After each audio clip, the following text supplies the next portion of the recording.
Fans, it's your boy David at the Irish Hotspur, Ireland's #1 Spurs fan, the world's biggest Harry Kane fan, bringing you the pre-match pump-up early, like you requested last night in the poll. You wanted it tonight instead of extra early tomorrow morning. So here we are, and we are joined by, well, he's now promoted to co-host today, and that is Sean from Spurs Talk Show, because your boy Jack is out having an Easter holiday over with the parents. And Jack, you go and enjoy yourself, my man. You enjoy yourself. And we are, of course, joined by the Bun from Tottenham on Tour, and we will be joined by James from Spurs Related as well. Shawnee, I know it's not game day. Some people out there, it is that day for game day, but it will be tonight. So, what day is it? Can I say it? Well, you can, because for someone out there, it's Saturday. All right, for those people out there where it's Saturday already, ladies and gentlemen, for them, it's game day! Quality. Not sure how I feel about doing that too early, to be honest. No, some people enjoy that. For someone out there, it's Saturday, my man. How are you keeping in general, though, bud? I'm good, mate. I'm good. Yeah, looking forward to catching up with the guy below us tomorrow morning for a coffee at the coffee shop, Ben's coffee shop, and then going to the game. So it'll be a great day tomorrow and a great way to finish the evening before with you boys. I'm excited to be here. Thank you for the invite, as always. Yeah, it's YouTubers assemble on the Tottenham Hotspur Stadium tomorrow. There's a load of people going, and then you have Adam William Kayler's over there, Philip and Oliver are heading over as well. So there's going to be a good crew of yous all at the game tomorrow. So I really do hope yous enjoy it. I really do. And Danny, how are you keeping, my man? I'm good, Dave. It's nice not to get up and do some fucking work today, isn't it? I mean, it's brilliant. So it was a nice day today. Lovely weather, just to relax in. And like Sean said, looking forward to tomorrow. Should be a good day. I mean, I've been told that we're meeting at 6 o'clock. So because obviously for certain reasons I'm always late, so they want me ready early. Yeah, Greek time. It's because you smell so good, Danny. It's because you smell so good. That's why. But yeah, you're I'm allowed to be good. late when you smell that good, lad. Yeah, only sometimes. but where is he? Hang a second. He's coming.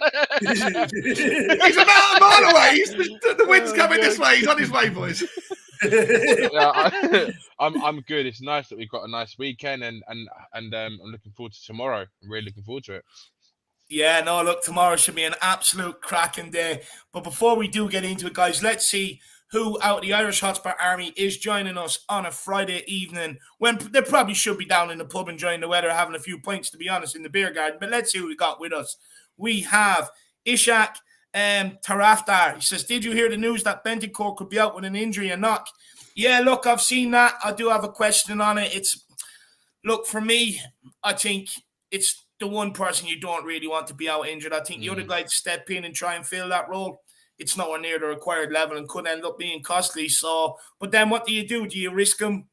Do you risk him tomorrow, or do you hold him back for the likes of Brentford, Leicester, Arsenal, Liverpool?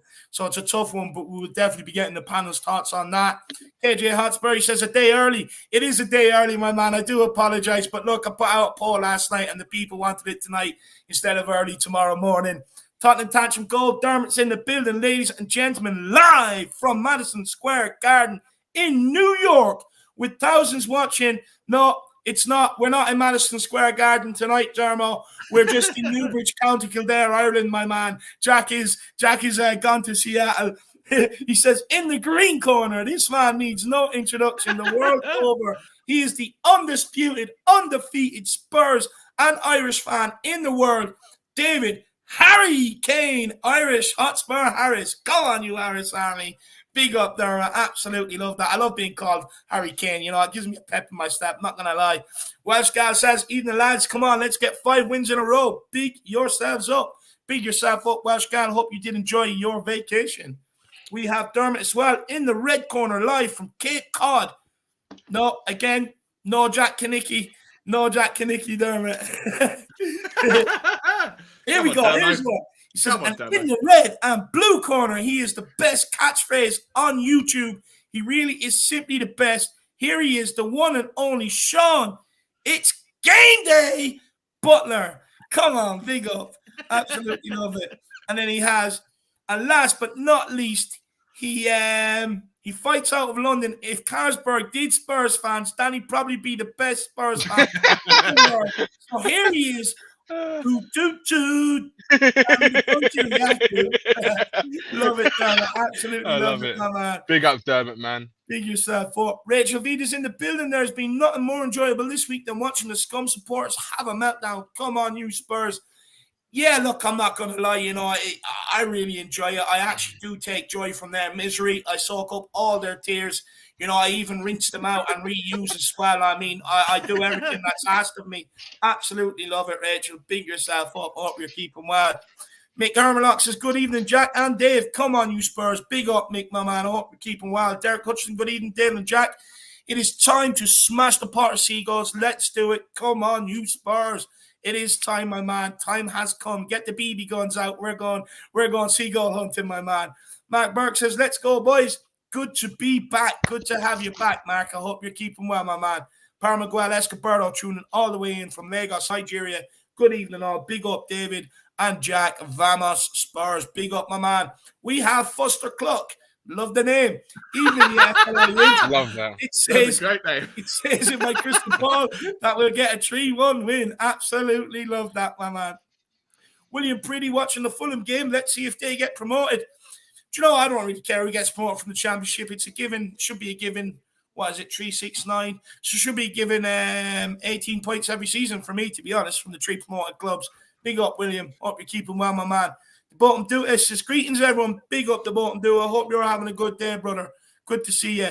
We also have Wembley 1. Evening, boys. Less than 17 hours to go till the knots in my stomach start twisting again. Come on, you Spurs.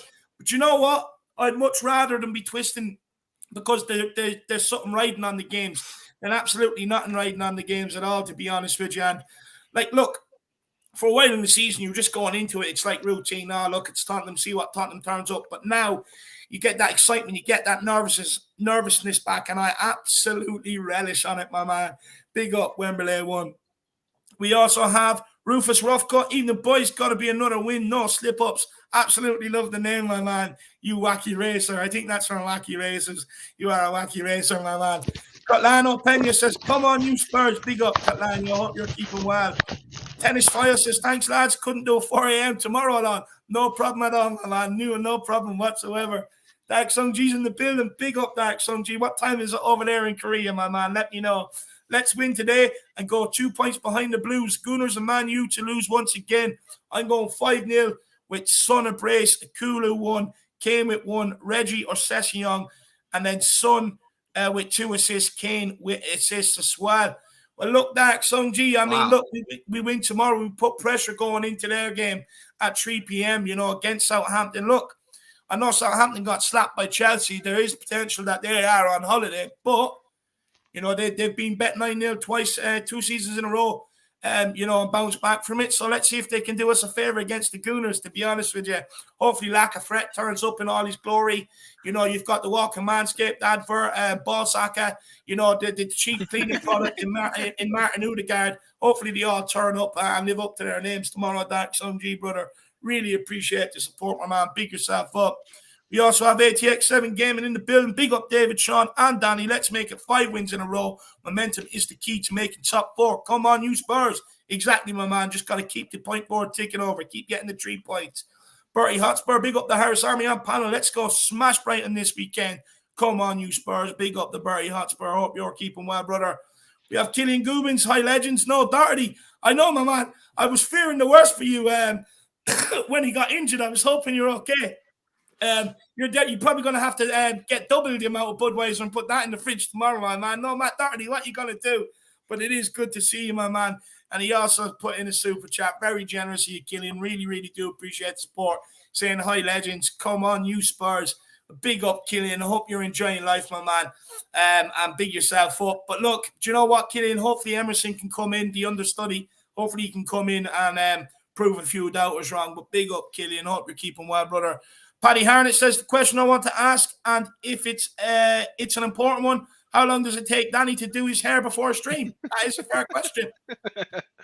It depends. Today I actually had it down, so I had to just put it in the bun. It took me a few minutes today, so not too bad. Didn't have to wash it, so it's all right. Didn't have work, so didn't have to dry it, so it's good.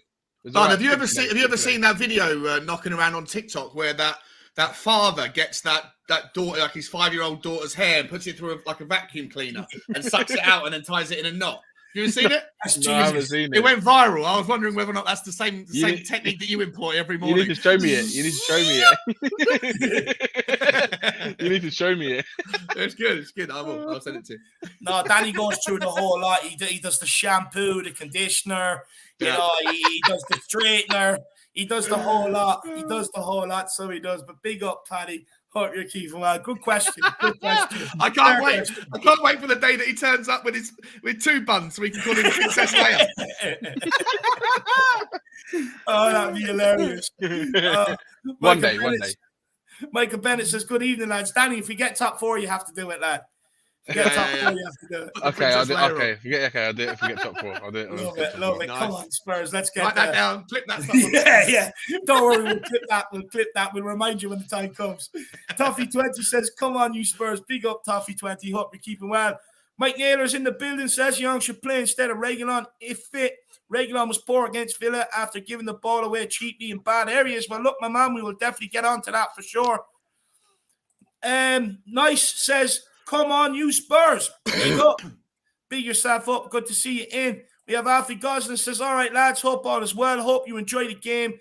Shawnee boy, sorry about the spelling. I think it would be 2-1 Spurs with Son and Kulu to score. Kane assist with both goals. Come on, you Spurs. Come on, you Flat Cap Army. Come on, you Harris Army. Big up, my man. Big up, Alfie. No need to apologize about the spelling. I'm dyslexic, so, I can make it out, my man. I'm used to seeing words all jumbled up. Big yourself up, lad. We have Ian Ferguson says, another weekend of AFTV having an epic meltdown. Let's get this win. Yeah, look, it's absolutely glorious. I mean, it's like Comedy Central over there at the minute. It's fantastic. Ricky Nato, Evening Brothers, glory, Tottenham Hotspur. Come on, you Spurs. Big up, Ricky. Good to see you in. We've got Kano2. I miss Endombele. Look, the only thing I miss is making up a new nickname for him every week, to be honest with you. I'm actually glad he's out of here. We don't want someone like him around whatsoever. He's just not good enough. His attitude is poor. It stinks to high heavens. And good riddance. It's about time we're rootless with these guys. I don't want to be sitting there having them around for the next 5 years, feeding them hamburgers and listening to all the problems on why you can't perform. It's like, no, just go and perform. If you're not, then get out of here. You're being paid the big bucks. Dave Tyson says, "Evening, lads. Big up, Davey. Hope you're keeping well, my man." Russ Vernon is a big fan of Danny. Big up, Russie. I hope you're keeping well.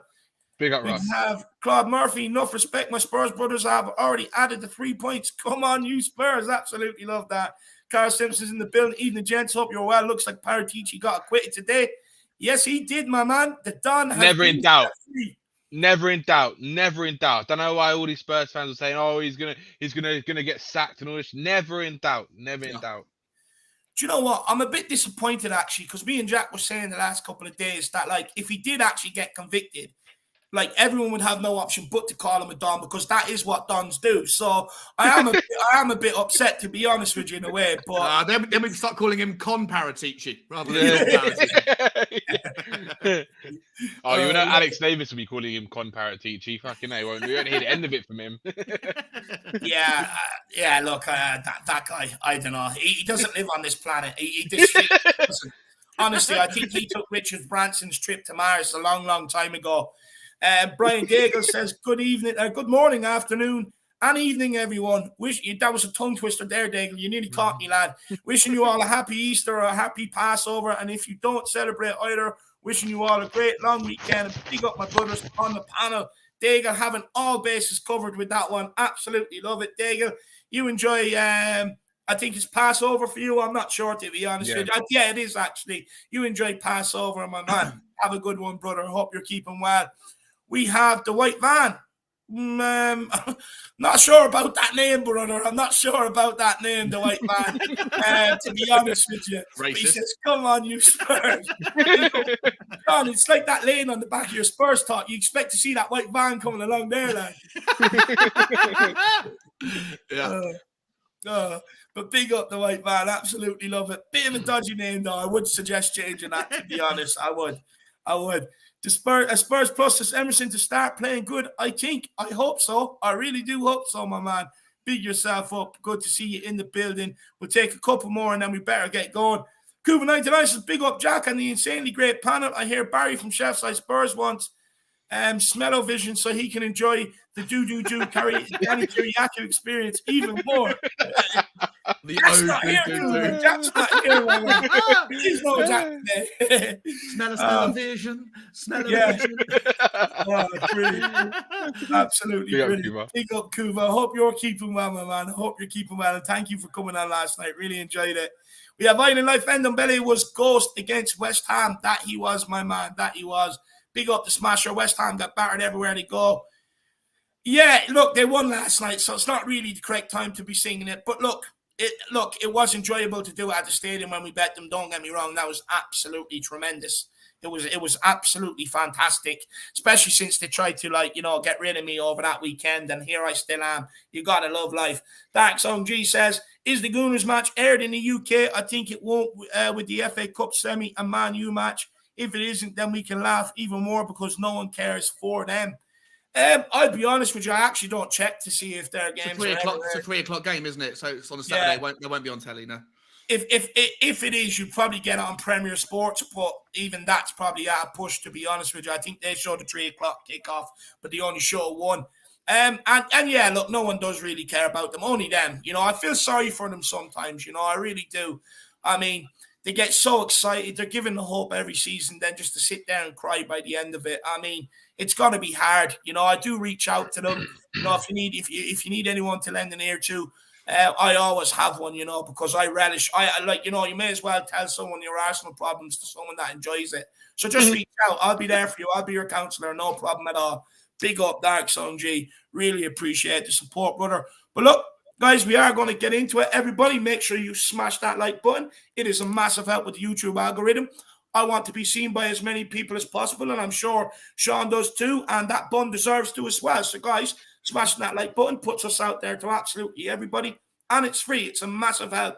Also, don't feel like you have to, but I would appreciate if you are new to smash that subscribe button also, because I am looking to get to 10K, and it would be awesome to get there as soon as possible.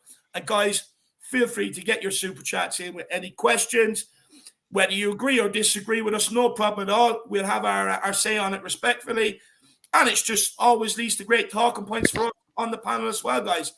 But do not worry. We know it's a big, bad world out there. So at least just get your comments in the chat. But if you do want to skip the chat and we'll get straight to it, the super chat is the way to go, guys. I'll just give everyone a few stats about tomorrow's game, and then we'll start getting the questions to the boys. So, of course, we head into this, or we are at home at the Tottenham Hotspur Stadium. Absolutely beautiful stadium, best stadium in world football. It is a 12:30 kickoff, so it's an early kickoff. Referee is Craig Pawson. VAR room is Lee Mason. So hopefully they can get the correct calls tomorrow. I don't want to see any of this Harry Kane offside by the by a pube hair. I mean, it's absolutely ridiculous. If you want to watch it on TV in America, it's on NBC. In Canada, it's on The Zone. And, of course, in UK and Ireland, it is on BT Sport tomorrow. Not Fraud Sports, BT Sports.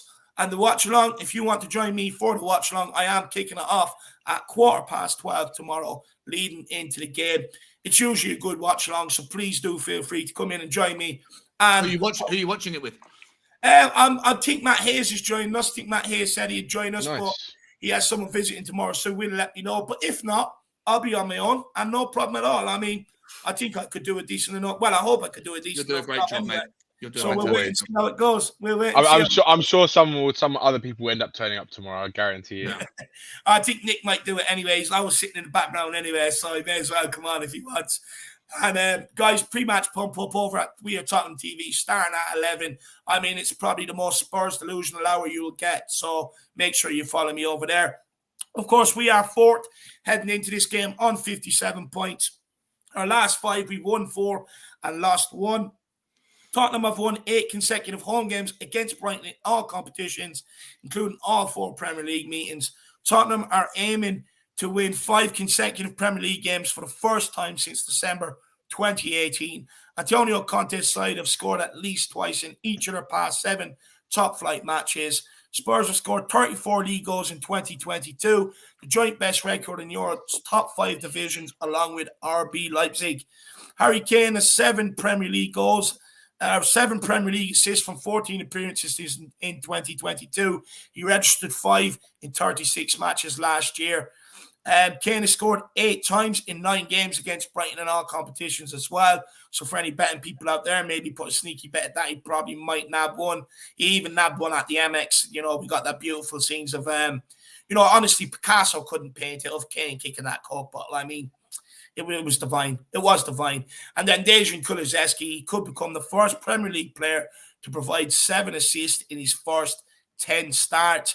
For Brighton, they are 11 on 37 points. The last 5, they've won 1, drawn 1, and lost 3. Brighton's last top-flight away victory at Spurs came at White Hart Lane in October 1981. The Seagulls have lost 12 of their 17 matches with Tottenham. Their 3 wins in that period all came at home. Brighton have lost just 4 of the last 19 away fixtures this season in all competitions, winning 7 and drawing 8. They are vying to earn a club record 6th top-flight away wins in a season. Albion's victory at Arsenal last weekend ended a run of 1 point from 7 matches, and the Seagulls have scored just 3 goals in their past 8 Premier League games. And Enoch Mwepu has 1 goal and 4 assists from his last 3 top-flight starts, with Brighton winning all 3 of them those games. So we do have to keep him quiet tomorrow. Bit of team news for everybody. Ryan Sessegnon is available for selection this week. Oliver Bentancur, or Oliver Skip, sorry, not Oliver Bentancur. Oliver Skip is still out, and it remains to be seen whether he's out for till the end of the season or not. There is talk about it. And then Japhet Tanganga, of course, as we know, is out for the rest of the season. And there is talk of Bentancur. He did have a knock during the week. I think Conte did say he should be fine, but we'll wait and see tomorrow. For Brighton, they have Jakob Moder. He's out with an anterior cruciate ligament injury. Steven Alzette is out due to illness, and Shane Duffy has a tie issue, which means they will be short on centre-backs tomorrow. So that'll be brilliant. But Shawnee, my man, what are your thoughts heading into tomorrow's game? Are you confident we will get the win? Yeah, I am confident we'll get the win. Even worst case scenario where Bentancur doesn't play because he's injured. I go back to the first game we played against Brighton this season, mate. We in the FA Cup back in, I think it was February, when we won 3-1. I think Bentancur, that was his debut. I think he got 20 minutes at the end, and he did tie up what's his name, Bissouma in knots. But before that, we won the game 3-1, and we had a far weaker team. We had Harry Winks on the team. In the team that day, we had Lucas Moura and we had Sanchez even playing, right? So, even if Bentancur's not playing and we have to have Winks in, God forbid, but we've already beaten Brighton healthily this season with not just Winks in the team, but also with Lucas Moura, which we improve on, with Kulusevski, and with Sanchez in the team, which we improve on now by having, I'm not sure if it was Romero or Dyer that was out at the time. I think it was Dyer that was out. So I'm not too bothered. I don't know what Brighton can do differently this time that they haven't done in the previous 2 times. I don't know how they can set up. I just think that for me, the biggest threat on the day is not losing the game. It's getting injuries. If we get a referee that allows them to go heavy-handed, or somewhat similar to what happened with Aston Villa, then obviously that's my biggest fear about tomorrow is what happens in the game for the next game against Brentford and Leicester and Liverpool, etc. So, but yeah, overall, mate, I don't think it'll be too big of a deal. I think we'll be able to breeze past them fairly easily. Do you know what? I actually think you're spot on. You're correct there. Saying that we've got Kudu now, Bentancur, big upgrades. We have a back 3 that have been sturdy and playing together for the last few weeks as well. So I definitely agree with you on that, Shawnee. I don't think it's as tough as maybe some people are making this game out to be. But Danny, Spurs head into this game on a 4-game winning streak. Can we make it 5 on the bounce tomorrow, my man? Of course we fucking can, boys. Of course we fucking can. It's gonna happen. It's just it's inevitable. It's gonna happen. I can't see us losing at home to Brighton. I mean, it'd be a disgrace and a shock if we lose at home to Brighton, to be honest with you. Considering like how well we play against them when we are at home. They're just a different team. We play them at home, and if they play any kind of way of how they kind of are kind of they played against Arsenal, where they're all out, they're kind of attacking us. I think we're gonna hit them on the break quite a few times tomorrow, and then it's gonna be like 2 or 3 goals up, and then we're just gonna completely control the game, I think. So yeah, I think I can't see Bentancur not playing tomorrow. I mean, if he is carrying some kind of knock, just hope that it's not something that where they're going to have to like kind of keep an eye on him and maybe take him off. I mean, if that's the case, so be it. As long as we have a couple of goals before that happens, that's fine. We have to manage him because he's so key to us at the moment. So yeah, I think I can't see us losing tomorrow. I just can't. Yeah, I'm the same. I don't vision it. You know, look, I can't wait to take down Harry Potter and his Quidditch team again. To be honest with you, I really can't. Look, I see a lot of people praising them and everything else, and you know, oh, they bet Arsenal last weekend. I mean, thank you very much, but they've also been on woeful form as well before that. But look, let's bring in the fourth person to this orgy, this Spurs orgy that we have going on. Let's bring him in, and it is James from Spurs Related. James, boy, how are you keeping, brother? Hello, boys. Yeah, I'm very well, thank you. How are you guys doing? Good, James. How are you, mate? Good. Nice What curry did you have? I had a nice chicken katsu curry. It was lovely. Lovely. Not quite as spicy as what Benton Kerr will bring to the midfield tomorrow, but you know, Nice. we can work on that. You know, Nice segue. I like that. Yeah. More important question, though, right? Rice or chips with the curry, or perhaps a bit of both? a bit of rice actually, Dave. Bit of rice, rice Pilau, katsu curry. basmati, egg fry. Pilau rice. Very good, naan bread. Naan bread as well. Yeah, there was a naan bread as well. Poppadoms? No poppadoms. So you may be bringing it to an 8 out of 10. Bit of mango chutney. Jesus, Dave, you live differently in Ireland. Honestly, we don't get that luxury here. Yeah, but hang on, but the katsu curry's Japanese. Do you even get naan breads with katsu curry? Yeah, that's what I was thinking. You had to ruin it, didn't you, Sean? You're that's what I lying, was aren't you? thinking. You're lying. You're talking nonsense, James. You're talking absolute nonsense. No chance. It was nice. How about that? Yeah, it was nice.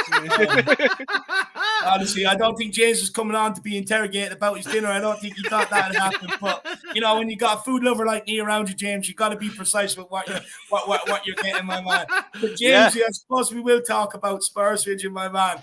It's business end of the season, baby, and Arsenal lost their second straight game and third of their last four, as well as West Ham, Man United, and Wolves, all picking up nil point last weekend.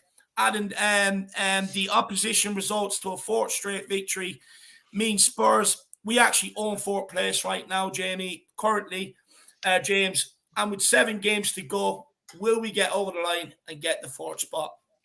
Just like the easiest question you could have given me to start with. Of course we're going to get top 4. Of course we are. Like, you know, Arsenal, as you were saying before I joined, Dave, they're always going to have their rocky patch, and they've started to, you know, the rails have started to come off, and you know, what do you expect with Arsenal? They're complete.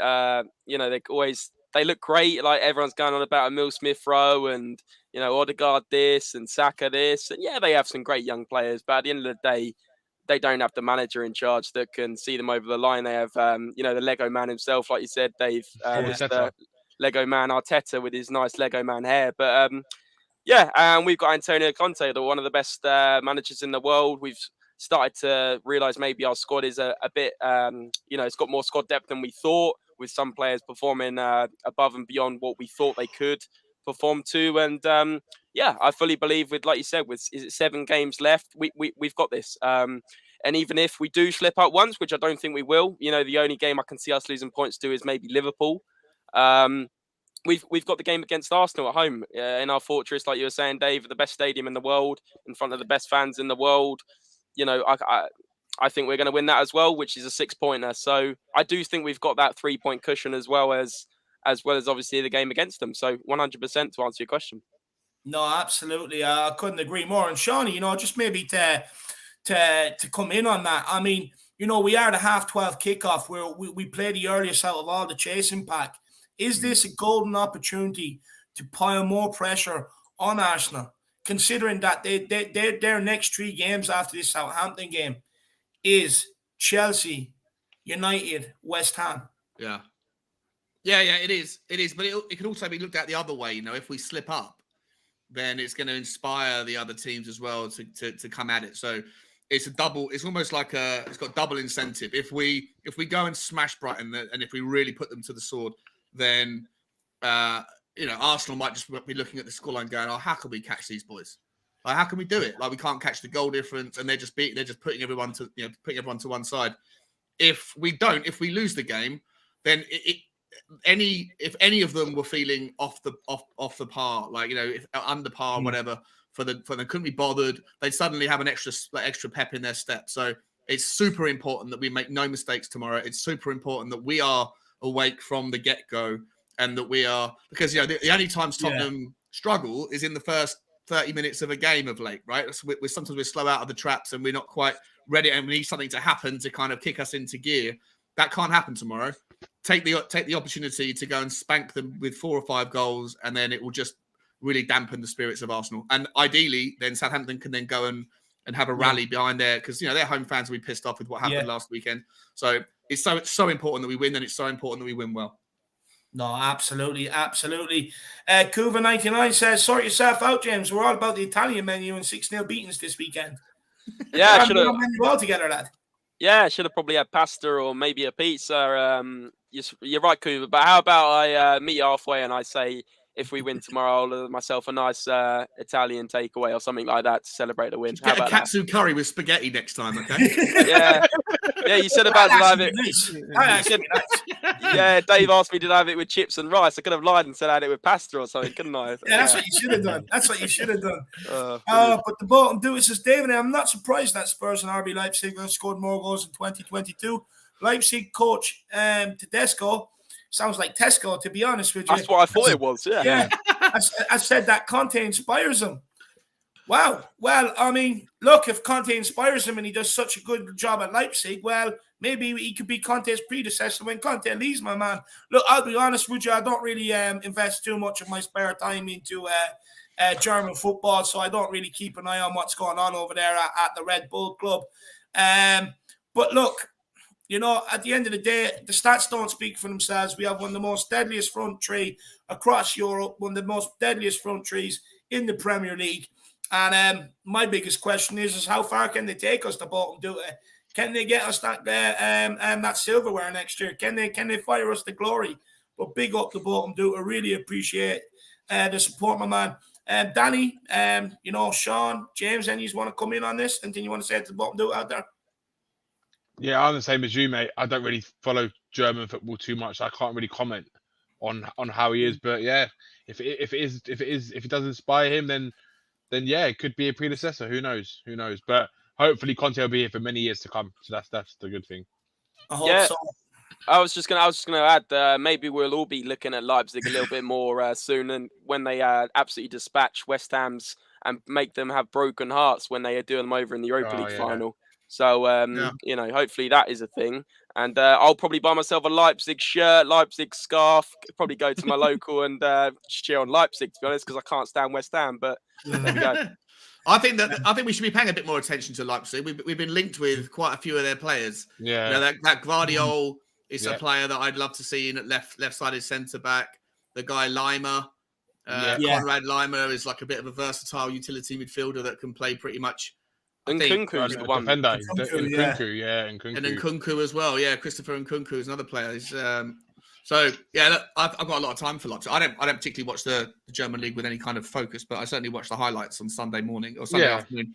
And Leipzig are a great team to watch. So I'd love to have their manager in after Conte. Exactly, and his tagline should be "Every little helps," just like Tesco's is, my man. Hope you're keeping well, brother. Really appreciate the support. But look, that is why I have Jack. To be fair, Jack is like the European expert. But maybe I probably should tune in a bit more to see what Leipzig are doing. Like Shawnee said, we are linked with a fair few of their players. But big up the bottom do it. The bottom do it. Let me know out of Leipzig who you think could come in and improve this Spurs team, my man. Dark Son G says Liverpool and VAR exactly in capital letters the way I like it. They have to play a Champions League semi-final 4 days before us and play Villa 3 days later. So I feel we can get a result at Anfield. They will have to rotate 9 points incoming. Do you know what, Dark Sun G? I mean, I am delusional. I'm just about there with you. But I can't ignore the fact that we do not do well at Anfield whatsoever over the years. I mean, we have found it a very, very tough place to go. The hardest place. Yeah, but this Tottenham team hasn't lost there. And under this coach, we are undefeated. We are 0-0 with this particular Tottenham team up at Anfield. I think this season's going to be a little bit of a different tale. I think we're going to do them. I hope so. And look, hopefully they do put out a weekend squad against us, after having the Champions League 4 days beforehand. But the only thing is, though, if they're still chasing the league title, I fail to see it. I think they'll just go gung-ho every single game and give it as good as they can, and empty the tank, to be honest with you. Look, it's definitely not going to be an easy game if they are going for the league title, but Conte's already shown before he has tactics to be able to get a result out of Liverpool, and with the additions of Bentancur and Kulusevski to the team, I mean, who knows what we could do to them this time round. So, yeah, I suppose you're right, Dark Sung-Ji. Big yourself up, brother. Really appreciate the support, my man. But Dark Sung-Ji, my man, have you any mad stats for me? You always have these wild stats. Let me know. Now, guys, I'm going to ask a question. I think all three of you probably want to come in on this. And you'll understand when I ask it why I sent it to Philip straight away. I actually got him to record his reaction to it, and it's hilarious. I can't wait to put it up on the channel, right? But Paul Merson has said about Tottenham, and look, we'll let you go first, Danny, that Tottenham have still got a Tottenham in them. And he says, I don't mean that in a horrible way. Everyone was going mad about them, but they could have been blown away in the first half against Aston Villa. Now, does Paul Merson have a point here, Danny, or do you completely disagree with the ex-Gooner? I don't agree with anything that fucking piece of shit says, to be honest with you. I mean, he's the most idiotic, stupid pundit I've ever seen. He needs to go back to school and actually learn something. He has to get an education. That's what I think about Paul Merson. He is a fucking idiot. The only thing, I mean, with what he said was, I mean, to say that we would get blown away in the first half is a bit over the top. We were under pressure, but why wouldn't he say Liverpool could have got blown away or Man City could have got blown away when they've played teams this season where they've been under pressure? Doesn't mean you're going to get blown away. It just means that the team is in a better moment during the game, in the transitions, and they've just got better possession. They've got better the crowds with them, or whatever it is. It's happened to every top team in the Premier League, not just fucking Tottenham. But whenever it's Tottenham, they could have got blown away, or they're a one-man team. It's fucking bullshit every single fucking time, and I get pissed off whenever I hear that idiot speak because he should. I don't know. But what do you expect? Sky Sports hire him. What do you expect? Honestly, I mean, Sky Sports love to hire the fucking idiots, don't they? I mean, Jamie Redknapp's one of them. Him, Paul Merson, Graham Souness, all of them. They're all idiots. Instead of talking about Tottenham getting blown away, he should be more worried about his money being blown away. He's losing it every single year. Do you know what though? What about he talk about his own fucking team getting blown away? His own team get blown away by fucking Crystal Palace. Talk about that. They got fucking blown away. Talk about getting blown away by Brighton. Brighton could have scored more goals in the first half against them. What happened there? It was like Arsenal only started playing football in the last 10 minutes of the game. That's it. Yeah. And what about that? We apart from that like, I know 30 minutes in that first half against Villa, the whole rest of the game we absolutely dominated. We controlled the game completely. Yeah. So for him to say that, it's just ludicrous, in my opinion. And I just can't stand whenever that guy talks. I've never ever agreed with one thing he said. I think there's maybe in the time I've seen him on Sky Sports, only one occasion when we were under Poch when he was actually praising us for how good we were as a team. It was the only time I think I've ever agreed with him. Other than that, he's a fucking idiot. No, absolutely spot on. I got to give props to Paul G. Tobin. Oh, no, we don't want condom belly. He's plastic. Big up, Paul. Big up. But James Shawnee, I mean, have you anything to say on Paul Merson's quote? Tottenham still have a Tottenham in them.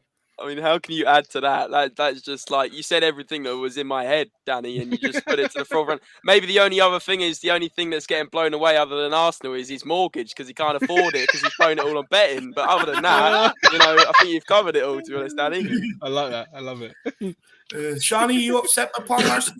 I don't care about him. I think he's, there's also like just the reality of like life in general, that if you look at when the game's 1-0 and if any one of those shots that they took went in, any one of them, that doesn't mean that everything else that happened would have happened after it. Like the game becomes 1-0, it's a different game. So nothing necessarily transpires as he's making the assumption that it could be 7-up because all those 7 things would have happened. If I'm entirely honest, having watched the game back again, I've said it before, I gave Hugo Lloris the man of the match award at the time because I thought he played out of his well. But when I actually watched it back, only 2 of those saves were saves that were like unexpected. The other 5 or 6 saves were saves that a goalkeeper should be expected to make anyway. So fuck Paul Merson. Cooper's got a great comment in there as well. Merson knows plenty about blow, to be fair. Yeah. He does. Spot on, Cooper. Absolutely spot on. You know, I wanted to do a Will Smith reaction video to it. You know, keep my club's name out your mouth. You know? Absolute bellend. He is. I don't know what is wrong with that guy. I mean, to be honest with you should be more worried about what's happening with Pep's side bitch, Arteta. You know what I mean? And what's going on at the field rather than worrying about this football club. You know, honestly, like Claude says, I think he does these things sometimes to stay relevant. And we have a seagull in the house. So we do a seagull fan, and he does say, he says, "You lot are going to get weaponed." He's going to put on you seagulls. Well, my man, you say you are from Uruguay. I'll be honest with you. There's no way you're a staunch, diehard seagull. I mean, we've got the best player from Uruguay in our team, in Rodrigo Bentancur, you know, Bentekers. So just come over and support us. Just take off your Brighton jersey, put on your Spurs one. I know you've got one with his name on the back, my man. And look, why not deliver them seagulls to my door in the Spurs jersey so I can roast them this weekend, my man. Absolutely love it. Big up, though. Also, I've said it before, I think on Danny's channel on Sunday, but I just got to say it because I find it hilarious. Their big goalkeeper, Enoch Mwepu, is an anagram for "fuck me now, P." I think it's fucking brilliant. Enoch Mwepu, fuck me now. Spell it correctly, bro.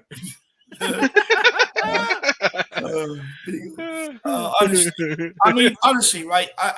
I can understand maybe some other clubs coming to troll me, but do not troll me when your manager is a wannabe Harry Potter. He manages a Quidditch team, you know, and he lives at Hogwarts. Please do not come and troll me. I mean, please, honestly, it's ridiculous. It is ridiculous, but we'll move on. We will move on. Where are we? Yeah, so that's Dave, I thought you liked Brighton. I got the feeling you like Brighton by now. I think I've been on like 3 or 4 Brighton shows. I thought you liked them. To be honest, the only thing I like doing when I go down to Brighton is eating, you know, a romantic walk down by the seaside with fish and chips out of the paper, you know, and then just chewing on a rock. It's the only good thing from the seaside, from Brighton down there, to be honest with you. I mean, look, I prefer Blackpool. I think Blackpool is a better seaside town. But look, hey, beggars can't be choosers, you know. Beggars cannot be choosers. But look, where are we? I'm a bit lost here, so I'm just going to go to James. James, are you surprised at how quickly Tottenham Hotspur, we erased that 6-point gap behind Arsenal, you know, with just 2 weeks since the last international break. So heading into the last international break, we were 6 points behind, and we've erased it within 2 weeks. Well, it's a bit of both of our amazing form. 4 wins on the bounce, you know, West Ham, Newcastle, Villa, and who did we last play? Villa. I've said Villa twice, so I've forgotten. Newcastle. You're getting Alzheimer's, James. Yeah, getting Alzheimer's. Don't know what that katsu curry's done to me anyway. It'll be coming out tonight, mate, on the bog.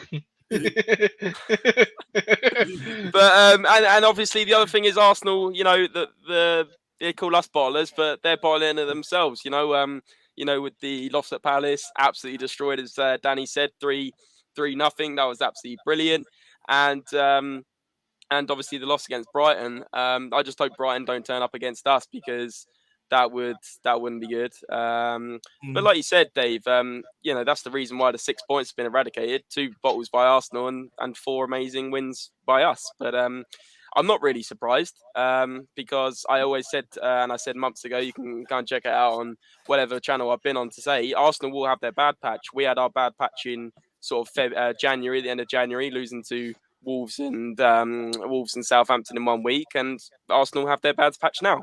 And they weren't ever going to go, you know, win every single game or lose very little games. They were always going to have a bad patch, and that's where we've seen it. We've seen it now, and I honestly think that Arsenal, like Sean was saying, their running's quite hard. I think they'll lose another 1 or 2 games. So I'm not surprised at all, to answer your question. Yeah, and just before we move on to Shawnee, James, I mean, no one likes when I told you so, lad. You know, no one likes when I told you so, lad. I thought we were the kings of I told you so. Yeah, no, I am. Everybody on every WhatsApp group, on every channel is by the day they make claims. They show tweets that they used to make, and I'm the biggest one for it. I'm only winding James up. I'm the biggest one for it. I mean, I say all these mad things, and then I just sit there for a few months, and I'm like, oh yeah, I said that was going to happen, and then I told you that was going to happen. I'm the biggest one for it, so I am. But look, Sean, if Arsenal do lose this weekend, given the fixtures that I read they have coming up after the Southampton in order, Chelsea, West Ham, United, West Ham. Does if we win this weekend, does that effectively, just completely take Arsenal out of the top 4 race? That they're done, especially if they lose this weekend as well. No, I still, well, I wouldn't say it takes them out, right? There's still 6 games left. We've got to play Liverpool. I think ultimately, like the bookies would have you believe, like that Tottenham are already the favourites. I think they're already like very close to being like odds-on favourites. If we win and Southampton lose, 100% the price comes crashing in. But I still believe that there will be a couple of twists and turns yet in the season. Yeah. And like I say, the thing for Tottenham, it's not about, we haven't got to worry about other teams and what they're doing. I don't even think we have to worry so much about what we're doing. I think we're good enough to take on everybody, including Liverpool at the moment. I know that it's a controversial opinion, but I genuinely do think, having watched the Liverpool game back when we drew 2-2, if Sonny brought his shooting boots that day, if Dele Alli did, we could have put 5 or 6 past them. Although I sound like Paul Merson now, but what I do. Yeah, think have you been on the blow? But I do think that the reason why I'm worried, the reason why I won't go as far as say it's the race over, even if Southampton win and we win, is because one injury to Bentancur, one injury to Romero, to Lloris, to any of those players, even to Emerson Royale, right? Like, he's the player that we want least in our team, but he's so, like, if he goes down injured tomorrow, God forbid, then what do we do? Like, we're so threadbare that, for me, I don't think the race is over, even whatever happens tomorrow, or even in a couple of games' time, just because one injury and we're so vulnerable. And the same could be said for Arsenal as well. So I think it's too early, whatever happens, to call the race over. Yeah, Dave, have you got a sponsor for Sean's betting segment? Yeah, odds coming crashing down, and it's talking about price slashes and stuff. I was just wondering if you got it in there yet. No, not yet. It's Paul Merson. No, we will get one. I want to give Sean his own 10 minutes on this, where Sean comes in with his own bets, puts it out there to the people, gives them the bets, and then we will find a sponsor for it. I'm sure we will. We definitely have to. Absolutely love it. But no, James, we don't have a secret sponsorship. Sean's not any secret things out there. Adam William Cale, good to see you, my man. I really do hope you and the Owlad, you enjoy your trip, my man. Hopefully you did actually have a good tour of the Spurs ground, man. I'm actually jealous. I actually really do want to do that. So I do hope you had a good time. But this is more to you guys. Aces, boys, who's about tomorrow after the match? Yeah, I'll be around. Yeah, I think we'll probably do something after the match. Definitely have some drinks or whatever. We'll go to the pub and watch the Arsenal game. Might be on one of the pubs in the telly, and we'll we can watch them lose and then have some food as well. Yeah, I'm sure we'll definitely do something after, Adam. So don't worry about that. Yeah. Just put it into the Spurs Talk Show group chat, my man. Group chat, my man. Not chat, group chat, my man. And the boys, everyone will message you back. They'll all be around, lads. So you definitely have something to do after the game. Big yourself up with Adam, and I really do hope you enjoy yourself over there, my man. But look, Danny, Brighton, they did get a brilliant win at Arsenal last weekend. Do you think Brighton can repeat that result on their return to North London? It'd be a very good, tough game. Like, no game in the Premier League is easy. It's just we're making it look easy at the moment. But if you actually go back and watch the game, we're still working fucking extremely hard to get the results that we're getting. And as long as there's no injuries and the current players stay fit, I know we've lost Doherty already. I think Emerson can do a decent job until the end of the season. If none of our big players get injured, I think we're going to have no problems tomorrow. I think it'll be tough. There'll be periods where we're going to come under pressure tomorrow. It always. I'll see you later, Danny. A certain amount of time, but I think we're definitely gonna see them off tomorrow. Definitely. I can't see them. They're gonna give us a game, right? There's no doubt about it. They will, because they play good football. If they're up for it tomorrow, it's gonna be certain periods. It will be tough. But I believe that the confidence going through that team right now, I think it's like all the players. If you listen to some of the players when they have their post-match interviews recently, they all seem to say that we all know what we're supposed to do now. Like they all know what they're doing during the game, like man for man. Like they know what their tactics are during a game, and Conte will change it up if he needs to during a game. So I don't, unless you have like Harry Kane getting injured or Benson Core or a big player getting injured. I think we'll be fine tomorrow. I think we'll get by the game easily. Yeah, I think so too. I do. And you know, James, more or less same to you. Spurs have already had joy facing Brighton in 2022, winning 3-1 on home soil in the FA Cup fourth round in February before securing a 2-0 league victory at the MX Stadium last month, which we were there for, by the way, James. It was good. It was brilliant heading into Hogwarts and beating them in their own place. Should this be a straightforward win, James, or is it made even harder after their win at the Emirates that they're going to have a bit more confidence or maybe a bit of belief heading into this game? Yeah, I think their morale will be very high. We've seen signs of Brighton being, a very, very decent team. But also, like Danny said, there's going to be stages in the game where they're going to really challenge us. And going back to that Villa game, like that first half of Villa, I hate to, be pessimistic, but actually against Newcastle as well, we were awful first half. Against Villa, we were awful first half. We are very much a second half team, and we just want to hope and, pray that our defense is really at it and Lloris is at it again, because they will have chances first half. I guarantee it. And I don't know what it is. It has to get to half time before Conte kind of puts a rocket up their arse and says, kind of sort it out, because it happens every game. But hopefully we can get off to a good start, of course. But I do think Brighton's morale will be high. However, I just said it on our channel. 2-1 win at Arsenal is great, and they will be, tails high, confidence high. But also, you look at their games before that, they had about 25 shots against Norwich at home. They drew 0-0.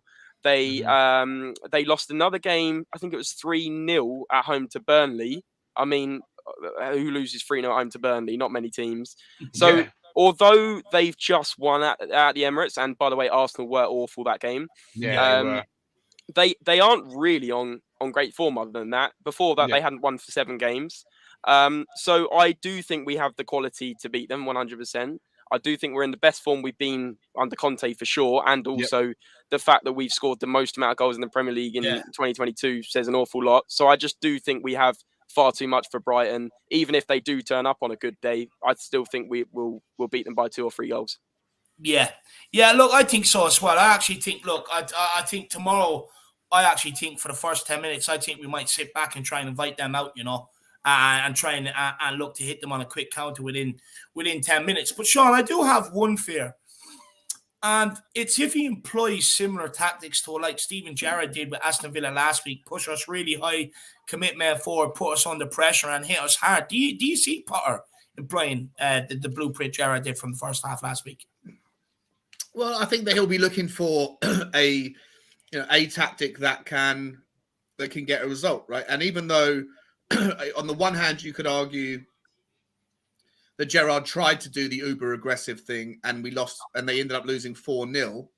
On the other hand, you could make the argument that it wasn't because of the uber aggressive thing that they ended up losing 4-0. It was because we switched up and went to long ball and they ran out of steam. Aston Villa are always like a one half team. They always play well in one half and then run out of juice in the next. Yeah. But they did have relative success. And against Tottenham, because they're so fragile, because it does affect you. If the referee doesn't protect your teammates, even if you're not on the receiving end of a clattering challenge, you're not going to want to be on the receiving end of the next one. So, it definitely affected us in the first half. I don't think that Bentancur wasn't great in the first half. Højbjerg was okay, but not spectacular. Yeah. Emerson, when he came on, was a little bit sheepish. You can make the argument that Ben Davies hung out on the left. I mean, we did this. I looked at this with Jack on the Tactics show a couple of days ago. Davies looked like he hung out on the left touchline as much as he possibly could. Maybe that's a little bit to avoid. No one wants to get hurt, right? So, and especially when you are so fragile as a team with zero backups, then it might be something that he employs. It might well be something that he employs, but I just hope that tomorrow, I don't know who the referee, I know you mentioned the guy's name. I don't know who the referee is and what his Craig Pawson. I don't know if Craig Paulson is, card happy or not, or whether he's conservative or whether he's strict. I don't know. But certainly the guy that we had, Graham Scott, God forbid we ever get him again this season, because he was absolutely disastrous, wasn't he? Yeah. But yeah, to answer your question, sorry, I'm rambling. I do think that that is a tactic they could employ. And I wouldn't want to be on the receiving end of a challenge from like a Bizuma. He's a big fella, and he can whip through you as well. So he's their key tomorrow. Yeah. He's their key tomorrow, Bizuma. I think Trossard is someone we've got to watch. I'm sure we're going to talk about players to watch and stuff, but Trossard is such a talented player. Doesn't get the love that he probably should do. Yeah, I think he's brilliant. He is. But I still think it's Bizuma the one that's going to cause us the most problems tomorrow. Every time we play Brighton now, I watch Bizuma, his level goes up. And he's always the most dangerous player against us. Always. Well, he was their best player on the pitch against us in the FA Cup game, wasn't he? Bizuma? Yeah, he was. Yeah, he was. Until Bentancur came on, and then Bentancur put him in his pocket. Yeah. Look, I don't want to give Bizuma too much credit, because I could do that to Harry Winks, and I eat McDonald's nearly every day of the week. You know what I mean? So, I don't want to give Bizuma too much credit there, to be honest with you. Kuva99 says there's only a few stats Brighton would beat us on. Number of kickoffs would be one of them, and possibly goalkeeper lower back treatments. Absolutely love that. I love it, Danny, in 9 fixtures against the Big Six this season, Graham Potter's team have averaged 12.1 shots per 90 minutes, playing their usual adventure and bravery, albeit without much of a crucial edge to them, a clinical edge. Given this stat, will we need another massive performance from Hugo Lloris tomorrow? Sorry, say that last bit again. Sorry. Given the stat that I read out, that they average about 12.1 shots per 90 minutes, do we need another massive game from Hugo Lloris tomorrow? Yeah, I would say so. I mean, look, to be honest with you, I think we need a massive game from every single player for this Conte system to work. Every single player has to be playing well, or to a level where it's acceptable. Because if you look at the last 2 games, right, Emerson started as a right wing back, right. He hasn't been great. He hasn't been that bad. He's been all right. He's been average. He's been okay. Enough for the rest of the team who are playing brilliantly to kind of take the game by storm and kind of win the game. He's done his job to an extent where it's not like he hasn't really done anything sort of going forward. I know he got that goal against Newcastle, but let's be honest, he wasn't that great that game. No. But he wasn't that bad either. He wasn't causing. I mean, look, against Villa in the first half, right? There were points where he was kind of a bit of an issue, a little bit, because they kept going down that right side, and he was getting a bit taken kind of to the cleaners a little bit. But in the second half, when Conte kind of fired that rocket up their asses, he kind of was a bit more competent, I would say, in the second half. So I think as long as all the players, or as long as players like him are competent, and the rest of the players are playing the way they're playing, I think, including Hugo Lloris as well, I think we won't have that many problems to deal with. I think. I mean, I mean, the way Son is playing, the way Kane is playing, the way Kulu's playing at the moment, them three are just fucking electric to watch at the moment. It's so good to watch at the moment, and the football is brilliant as well. I know obviously the first half against Villa wasn't great, but the second half was just complete control and domination. It was really good. Yeah, look, I just hope Hugo Lloris doesn't get bombarded like he did against Villa, because I think the amount of shots Villa had in the first half, I think that probably blows out their average for half a season. And with Brighton, they do create a lot of shots, or a lot of chances, or they do have a lot of shots, but not really much quality chances, to be honest with you, in my opinion. That's true, Dave. And do you know what the thing is as well? I think it does touch on to what Sean was saying before in the game, because they were so aggressive, Villa, against us, right, in the last game. And I think that did tie into a little bit of their confidence, because the ref wasn't really giving anything to us for those challenges they were making. And they were like, what the fuck's going on here? They're completely trying to break our legs. And I think that put them under a bit of pressure and a bit, maybe lost a little bit of confidence. And that's why Villa were able to get hold of the ball and create those chances. So I think if Brighton play the way they usually play, I think it's going to play into our hand a bit more tomorrow. They're gonna have certain periods in the game where they're going to be on top of us. That's for sure. But I think we'll have enough to deal with it. Yeah, I think so too. Look, now, James, correct me if I'm wrong, but look, you live down there, Brian. I presume you know a bit about them. For me, Yeah, I think a lot of their shots come when they're chasing games, to be honest with you. They kind of just open up and kind of lay siege to the goal every opportunity to get. But I think a lot of that time and a lot of that stats there, 12.1 shots per 90 minutes, I think that's more so when they're chasing the game. Would you agree? Yeah, I would agree 100%. Especially last like 15, 20 minutes, like you were saying, against Norwich. I think they had like 10, 12 shots. And then I looked at the end of the game, they'd had 25, like no joke. And I'm thinking, what do they do? Just panic, shoot, get it blocked, comes back again, shoot again. It seems to be what they do. They do panic at the end of the games. I would agree with that. But also, all round in the game, I just don't think the quality is there up front. Like Sean was saying, Trossard doesn't get the plaudits he deserves. And I do agree with it to some extent. But also, like, they have a lot of tricky players. Like you even look at the wing backs, Cucurella and Lamperty. They get down the wing, they kind of cross it in, it goes into the box, and then you're thinking like 9 times out of 10 should be a goal, and it's not. They kind of mess about. I mean, they got lots of like the dinosaur, the Finnish player that's Danny Welbeck up front. You can't really be too surprised when they're not scoring for goals for fun. And Morpay, he started the season really well. He scored quite a few goals. He was up there as being top scorers, and then suddenly can't score for toffee. So I just don't think they've got the quality up front as well. And their XG is really high, but at the end of the day, your XG, I'm not so sure about that stat. But anyway, it proves that you can get in the box, but if you can't put the chances away and you don't have the class up front, then it really doesn't matter, does it? No, it really doesn't. I think that's what Brighton's biggest problem is, is taking their chances. I think if they took the chances, they probably would be a bit of a decent outfit. Yeah. Speaking of Tyreek Lamptey, I actually don't think he's played the last one. I think he's been dropped to the bench as well. I know he definitely was against Arsenal, but I think he has been recently. So I'll be interested to see whether he plays, because I know a lot of Spurs fans like this guy. We are going to talk about the wing backs now, my man. So let us know. Who do you want to see in the wing back positions, brother? Let me know.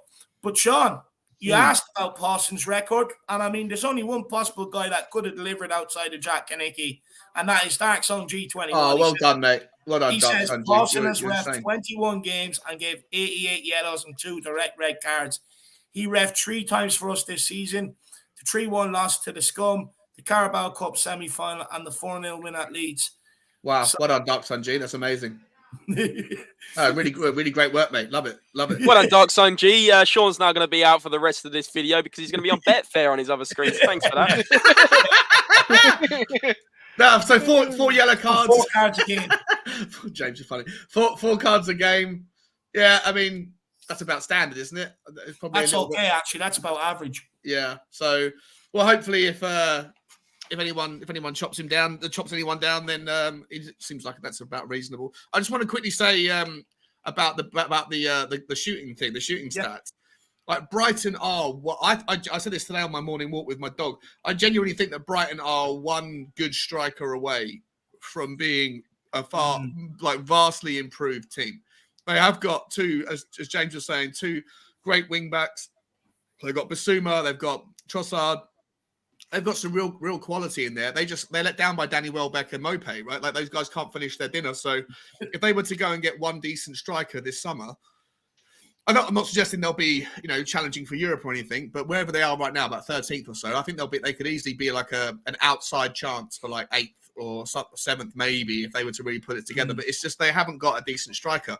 Like Mopay is absolutely awful. I don't want to say that too loudly because obviously don't want to give it the commentator's curse. Yeah, I don't want to give the commentator's curse. But he in the first game, the 3-1 game in the FA Cup, he had 2 or 3 chances and they were gilt-edged chances as well. But he just absolutely donked it to Hugo Lloris or one of them, and the other one he ballooned it over the bar, and the other one he sent it closest to the corner flag. He's just not a very good striker. But if they were to go and get a decent striker in, they would be a vastly improved team. Yeah, I think so too. I do think so. Look, Mopay, he only loves scoring against Arsenal, so it's brilliant. It's absolutely brilliant. But Dark Song G, I mean, look, all I want from the referee tomorrow is just to protect our players, just not let them be assaulted like they were last week. I mean, it's football at the end of the day, not MMA, to be honest with you. But big up, Dark Song G. Really appreciate the support, brother. And M says Basuma is a massive Gooner fan. He'll be well up for the game. He has the same agent as Pepe. Was offered to them before he joined Brighton. Big mistake on their part, rejecting him. I mean, Yeah, look, I think his agent is probably one of them. He can get them big moves, but I mean, I wouldn't be gloating about having the same agent as Pepe, to be honest with you. I mean, he's been an absolute failure at Arsenal for the money they paid. I do believe they probably thought they were getting Pele at the second coming of Pele when they bought this guy. I mean, look, yeah, he probably will be up for it, but look, he was up for it against Harry Winks, and he still didn't really do too much. I know he had a bit of an effect on the game, like a slight effect on the game, but as soon as Bentancur came in, I mean, he just went hiding. So, look. This is the thing, you know, and it really annoys me when it comes to Brighton. People sit there to talk about Mwepu, you know, they talk about Basuma, Tariq Lamptey, this, that, and the other. But we still batter them every single time they rock up to the Tottenham Hotspur Stadium. Every single time we batter them. Now, I get it. People might like Brighton. They have, you know, the fancy candy stripe jerseys. They're down by the seaside. Probably reminisces with some of you guys out there who probably, you know, years ago brought the missus there and had a great weekend. You know what I mean? But at the end of the day, the reality and the fact of the matter is we slap them when they come to the Tottenham Hotspur Stadium. And I really don't. I don't think Basuma supporting Gunners will. Look, he might be up for the game. He might put in a bit of an extra effort, but I don't think it'll turn him into Batman and he'll end up winning the game on his own or something like that, to be honest with you. But, you know, guys, any of you disagree with me here on that point? No, I think spot on, mate. Yeah. Spot on. I do get it. I do understand. Like, I think the hype about Brian is mainly about. Say that. You live down there. No, I was just gonna say, like, I think the hype about Brian is their wing backs, which is true, and Basuma. But like you said, Dave, like these guys can't do it on their own. They have to have strength and depth. They have to have an 11 that's gonna really challenge our 11. And when you look at that, you know, like we've just been saying, they haven't got the best strikers. They haven't got the best centre backs either. They've been beaten, you know, one or two many times. Someone in the chat, I think it was the Uruguayan guy, saying Dunk's massively underrated, and I've heard people saying Dunk should be starting for England. Like, give me strength. Like, honestly, like Lewis Dunk's a decent player. I've watched him for years, but he's still not better than Dyer. If you like compare like for like, you know, centre mids, Basuma, and I don't even know. Well, Mwepu, I guess, is going to be their second centre mid against Højbjerg and Bentancur. I still think we've got the better midfield. So when you match them, James, how dare you not call him a weapon just like the Uruguayan? Sorry, Mwepu. That's unbelievable. But yeah. I just think when you compare them, I think we've got the better players, obviously. Honestly, like sometimes Brighton reminds me of a new restaurant. You know, it opens up, it gets all this hype. You know, people are constantly saying, you must go, you must go, you must go. And then you get there and you're completely disappointed. You know, that's exactly what Brighton are to me, to be honest with you. But big up at them. Really appreciate the support, my man. And then we have the Bolton Dude. It says Emerson, Royale, and Reguilon will start. I guess you never know. With Sessegnon's injuries, we don't need an early substitution. Your thoughts? Well, look, it says me asking my questions to Bolton Dude. We'll just use this, and we'll get Shawnee in on this. I mean, Shawnee, who do you want to see in the wing-back positions? And do you think, you know, it could be a possibility that we might see Reguilon on one side and Sessegnon the other? Yeah, I don't think we'll. I mean, we've only seen Sessegnon play like as an inverted right back, 25 minutes. I think I forget the game it was against. Yeah, I think it was against Morecambe. Was it a Morecambe? Was that right? Yeah, spot on. Yeah, and even then, you know, like I think the inverted right back really would only work if you had a forward man who's more likely to go down the line. You know, if like you have a right-footed right winger, so that you've got one guy you can cut in and one guy you can go deep. But because we've got Kulusevski in front, who would naturally want to cut in anyway, doesn't make much sense to have two players that want to cut in. So I don't think you'll see Sessegnon. I think you are going to see Emerson, and I think on the left-hand side, you might see Sessegnon there, or you might see Reguilon. But because Reguilon came in for Doherty against Villa, and I thought he did pretty well in the second half. I thought he was okay. Actually, I thought he was okay in the first half. I thought he was probably one of the brighter players in an otherwise poor first half. And I thought he did okay in the second half. So I think that for me, I think Reguilon keeps his spot, and I think that you'll see Emerson Royale. It's not ideal. I don't know what else we can do though, and just pray to God that Emerson doesn't get injured, because then I don't know what we do then. But for me, that's the two: Emerson Royale and Reguilon. Interesting. Yeah, I think we should stick with Reguilon or stick with Emerson. I think Reguilon at the left as well. And Sean, surprised you said that, because with Sessegnon, you think he starts fast, and maybe in this sort of game, it probably could be a good game for him, no? Look, I'd be happy with him to start. I really like Sessegnon when he's fit. Yeah. I think he's a good player, and I think he's a wide awake in the first few minutes, and it's really important that Tottenham get off to a good start, especially given that if we lose the game, then like I said before, like the impact of that on Arsenal, everything else is going to be a double impact. So I'm happy with Reguilon because I think Reguilon played well when he came on, and I think that Conte will stick with Reguilon. But if he decides to go with Sessegnon, that doesn't bother me either. I genuinely think that there's not much difference between Sessegnon and Reguilon in terms of quality. I think it's the one position where we kind of have equity in talent. Like you pick either player, and they're both either in your mind or in anyone's mind, they're either not good enough or they're good enough, but they're both about the same level. Yeah, they're good in different things. But for me, I think Reguilon will probably get the nod. But I'd be happy if Sessegnon got it. I don't mind either way. 100%. Look, what we need is Dark Sung G to come in with the stats from the course of the season, and statistically, he offers more to the team. That's what we need. But big up. But Danny said to you, I mean, who do you want to see in the wing back positions tomorrow?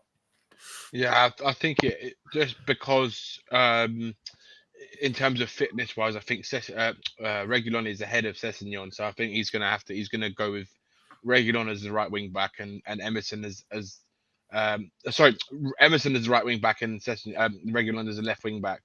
I can't see it any other way, to be honest with you, unless something happens in the warm up, or someone gets injured, or someone pulls a muscle, whatever. Then I can't see him changing it. I don't think that he's going to risk putting Sessegnon as a right wing back when you've got a right wing back a player who can play in that position, who is right footed. And like Sean said, he did play like 25 minutes and he didn't look very good when he did play as a right wing back, an inverted right wing back. I think the only way that happens is if he's forced into it, like by injury.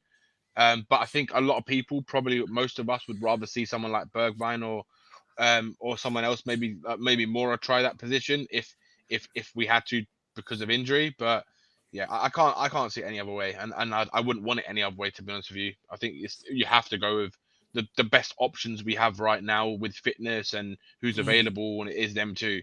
So and I think he trusts Reguilon more probably right now, and with Emerson he's got no choice. So it's the best case scenario. I mean, would there be anyone else other than Bergwijn you'd want to see play that position if it wasn't Sessegnon or Bergwijn in a right wing back position ahead of Emerson?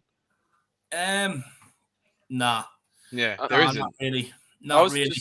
I was just gonna say, just to add to that, like I agree with what you've all said, but I don't think it's time. I think you guys would agree to like experiment with the team, like 7 games left. Yeah. I don't think it's time to go, let's play Sessegnon right wing back, or let's try, Bergwijn right wing back. We've got to go with, like Danny's saying, the best players in those positions. And, if someone does mess up, then of course you have to look at it for the next game. But to start with, you have to continue as it's been, and which has been fine, and it's been brilliant, hasn't it? So you're spot on, James. There's no way he's gonna risk trying different things that he's not used to, or we haven't seen enough of. In such a crucial moment of the season. Exactly that, 100%. And James, same to you, my man. Do you think it would be Emerson and Reguilon in the wing back positions? And what does Emerson maybe have to do over these last 7 games to probably prove all his doubt was wrong and maybe save his Spurs career? Yeah, actually, you said that statement at the end. It sounds quite harsh, but it's actually true, isn't it? For the last 7 games, if he starts, he has to obviously A, not make any mistakes, B, put in amazing performances, both offensively and defensively. Like, he has to show that he can put in a cross, he can beat a man, and he can't make stupid decisions, because at times I see it eking in a bit of Serge Aurier in him, where he makes a stupid tackle, like a stupid place on the pitch, and we're all infuriated by it. Gets skinned by a player way too easily, and you think this guy's meant to be a kind of defensive player.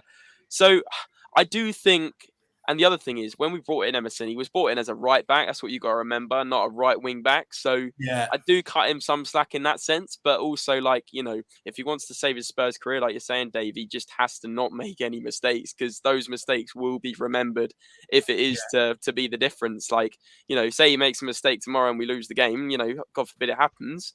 But, that is what the fans are going to remember him by. Everyone's going to want his head. Everyone's going to want him out. And that's that. So, he just has to make no mistakes, put in 100% performances. And you know what? He's been decent recently. Maybe not above decent. Like, he's putting in 7 out of 10 performances. And that's good enough. That's good enough for what we're doing at the moment. So long may it continue. Yeah, long may it continue. Spot on. To Ben, to Amir Sadar, and Brian, enjoy your Passover, guys. Enjoy the Passover. We have Faz Radfar with a super chat. He says, David, you heard it from me. We will win all 7 games. Well, I really do hope so, and I'll definitely remember where I heard that, my man. Beat yourself up, Faz, and let me know if you're going to the game tomorrow, brother. You usually go, don't you? Dark Song G says, I would go with Cess because Reggie would have PTSD against Brighton because Reggie missed 2 chances at the away match. Real scored a screamer at the FA Cup. Yeah, Emerson did score against them. I think it was heavily deflected, though, to be fair. But, who knows? Maybe he can come in and have a little bit of a stint like Matt Doherty did. Like, nobody expected Matt Doherty's stint, where he came in. I think it was, 2 goals, 4 assists? You know what I mean? So there's no reason why Emerson can't go on and have a little run like that. Look, with Reggie, I do believe he will actually probably get similar chances tomorrow as well. Because correct me if I'm wrong, I think he had 1 or 2 against him in the FA Cup as well in similar positions. So for me, I just hope that if he does get the chance tomorrow, he puts it away. But I do chicken it Reguilon. I do think you might see him start being a bit more clinical. Because what I did like to see, what I saw against him against Aston Villa is they were expecting him to pass that ball to Sonny. He didn't. He cut in on his right foot and had a shot. So, hopefully he is feeling a bit more confident. And if them chances do come, Dark Song G, he takes them. But I definitely think he could be having a bit of PTSD. But with Session, Dark Song G, I mean, look, like Shawnee says, he's awake, he's alert, he starts early, he's ready to go. And there's a lot to be said about that for over these next 7 games, Last thing we want is a bit of a slow start because, to be fair, we were slow out with the blocks against Aston Villa as well, and that probably contributed to us being battered for the 45 minutes as well, Dark Song G. So, look, me personally, I prefer Reguilon. I don't know why. I just prefer Reguilon. I really do, Dark Song G. So, for me, I would probably go with Reguilon and Emerson Royale tomorrow. But, look, if Reguilon's playing crap, I have no problems getting him off and bringing on a Session whatsoever, Dark Song G. But really appreciate the support, my man. And Shawnee, do you think that missing Doherty is a huge blow now to our top 4 hopes? Or do you think Emerson has enough to be able to get us by? It's certainly a dent. It's certainly a massive dent in the armor. I hope he's got enough. If we had 15 games to go, I would say no, this is a massive problem. But I think we're playing so well. We've got the 3 guys up front who can score all day long. And I just think that Emerson, I don't even really feel like we need him to just focus on your defending. If all we need you to do, mate, is just to be solid. And all that really requires of him is to concentrate. Against Aston Villa, he just wasn't switched on. He's lacking a bit of confidence. He's insecure on the ball, and that kind of people feed off that kind of vulnerability. Yeah. And so I didn't even think Romero looked particularly comfortable next to him. I just want him to just do his job as a right with just focus on being defensive. Maybe we should go down the left a bit more. Just focus. Let Reguilon do more work. Reguilon and Ben Davies, and hope that Bentancur and Højbjerg can connect well with Kulusevski and the other 2, Sonny and Kane. I just feel like it is a dent in the armor, but given the games we've got left, the quality of the opposition, I don't think I think we'll be fine. But I just want Emerson just to not overthink it. Just do your defending well, and we'll get by everywhere else on the pitch. Do you know what? It's defensively, Shawnee, and you make a good point about Doherty, the link up you have with Kulusevski. I don't think defensively I'm not really worried about Emerson. It is more going forward, and that sort of link up that Doherty did have with Kulu down that right hand side. Because I mean, Emerson, he wasn't exactly great on the ball against Aston Villa, especially first half. He wasn't good defensively either, man. When what's his name got breezed past him, I keep forgetting the guy's name. Oh, that young guy. Can't think of the fella. Well, the Aston Villa Ramsey. Yeah, Ramsey. Yeah, Ramsey just absolutely just breezed past him and Emerson, him and Romero. Neither of them knew whose man was it to take. And I think every team is going to do what they did last season. That every single team is going to, like last season with Aurier, they're just going to go down their left, our right hand side, and wait for mistakes or hope for mistakes. Yeah. And last night, Aurier gave them all they wanted via free kicks or penalties. I just feel like Emerson, like I say, I don't feel like there's a good relationship yet between him and Romero, but that can come in time. There's not that much time left, but I think that the more they play together, the more they train together week in, week out. The problem, if you think about it, on the training field, the situation probably is that Romero's usually training next to Doherty when they're both fully fit, right? So I don't know how much training time they've had with Emerson. So the more they do it, I'm sure they can figure it out. Like I say, I'm not that bothered about the attacking thing. I just don't want us to concede, and the teams are gonna throw everything down they will. Our right hand side. So just do your job defensively, mate, and I think we'll be okay. Absolutely spot on, Sean. Absolutely spot on. Dax G, really appreciate the support, brother. Big yourself up. The bottom dude says, talking about wingbacks, did you watch Kostic yesterday?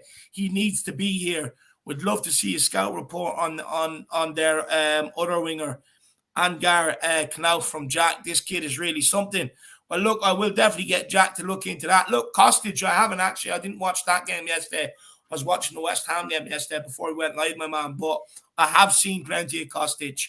I think he's a really good player, and I wouldn't mind bringing him in, to be honest with you. But he's not my first choice either, to be honest with you, down that side. Guys, you have any thoughts on Kostic? Would it be one you bring in straight away this summer? I mean, he's a good player. He would definitely improve our team, but I can't see it happening because his age is the biggest thing. And I think that as much as we would love him, right? I think that the club are not going to go and buy a 29-year-old player going on 30. With his age, I think it's like something that Conte wants, someone that's ready here now. Yeah, but they'd probably look for someone who's more like 26, 27 if they're going to go for someone who's got a bit more years on them, so they don't have to look to replace them in 2 years' time, or do you know what I mean? Because by the time he's getting on to 30 now, so for a wing back, right? You've got to remember, wing backs need they especially in a Conte system, they need to be built with pace, power, stamina. They need to be going up and down that wing. By the time he gets to 32, is he going to be able to do what he's doing right now? So that's what you're going to have 1 or 2 seasons out of him, which is not good if you're going to pay quite a high fee for someone who's quite good right now, right? We don't have the luxury of like a Man City or Chelsea. We can go and buy a 29-year-old who's or 30, someone who's going on 30, who's good right now. It would be expensive to buy, and then in 2 years' time, we have to look at getting 2 or 3 years' time. We have to look at getting someone else in. I don't think they would do it, and it means obviously shipping out Reguilon or someone, or because I think that's who they'll get rid of if they're going to get rid of anyone, because that's who we can get the most money for, right?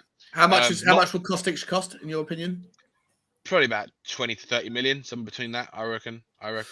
But it's quite. I mean, I'd say probably towards the 30 million mark, because that's what we'd get for Reguilon if we let him go, right? Yeah, so you essentially probably get a bit more for Reguilon. Might get you probably would get maybe. But like, I think, it's not a typical Tottenham signing, is it? It's not a typical Levy signing. That's exactly why. I think the way Paratici and Levy are trying to design this squad is they're trying to build it with young talent, players who are really good right now for their age, and people that they can grow into even better players. Look, it just goes to show, you can tell, look at Bentancur, 24 years old, right? Kulusevski, 21 years old. Romero, 23 years old. That tells you everything you need to know about what they're trying to do. And if you look at like the kind of experienced players like the Son and Kane, the Højbjerg, like even Højbjerg's young. He's not old. He's like 25, isn't he? 26, I think 26. Yeah, but he's not old either. So he's still got quite a lot of years ahead of him. So that's the only reason why I can't see them bringing in someone like Kostic. They'll go for someone. If they're going to go for someone, it'll be someone by like no older than 25, 26, I'd say. Yeah. Look, I agree with you, Danny. I think so. I mean, you look at the signings we brought in. I mean, it's signings that no one kind of wanted to go down the route, where it was like bringing in like a Bentancur, Kulusevski, players like that and stuff like that. But, look, if it's a player that Conte wants and it's at the right age that Conte thinks, he's responsible and he's mature enough going forward and defensively, then get him in. But I agree with you. I think it'd be hard to see us signing a player that age. To be honest with you, I think we will be looking to get someone a bit younger that maybe we could develop and get a good sell-on price in the future. But big up the bottom duo, absolutely great names. And I'll get Jack onto that scout report in Angar Kauf, my man. Big yourself up. And then Radfar says, in the last 2 games, Emerson played at right wing back, and we won. Yeah, well, that is fair to be. That is fair. I think what was it, City and Aston Villa at the weekend. We did win. We did win, to be fair. But look, we are right to have the reservations about them. Maybe a bit defensively, because like most teams, they are going to keep peppering that side because they see it as our weakest area. And every team does their homework. There's so much scouting and everything nowadays that it'd be impossible. Honestly, Ray Charles would know to go down our right hand side, to be honest with you, and that guy's blind. I mean, so we definitely, I think it would. I don't think you'd probably have too much of a concern against Brighton, but I think heading into Leicester, Liverpool, Arsenal might be a bit of a different case. But big up, Faz Radfar. Really appreciate the support, my man. Jamesy, Bentancur was carrying a knock this week heading into the game, but we are told he should be fine for Brighton. Is this a huge concern to you, and should Conte risk him tomorrow with more important fixtures coming up? It's first I've heard of that, if it's any consolation. But if he's fit enough to play, he's fit enough to play at the end of the day. I know that's a bit of a cop-out answer, but I just think we have to play our best 11 when we've got them available. And if there's any slight inkling that he could get injured if he plays, if there is this knock, but we have to play the best 11. I was just going to say something about maybe the medical team that we said about before, but in relation to Skip, because there's question marks over that. But I mean, I would play him. I would play him unless there is genuinely this suspicion that he could further the knock into a nasty injury that will set him out for the rest of the season. But hopefully that's not the case. And who comes in if you don't play Bentancur and Højbjerg? Look, I'm going to say this now, right?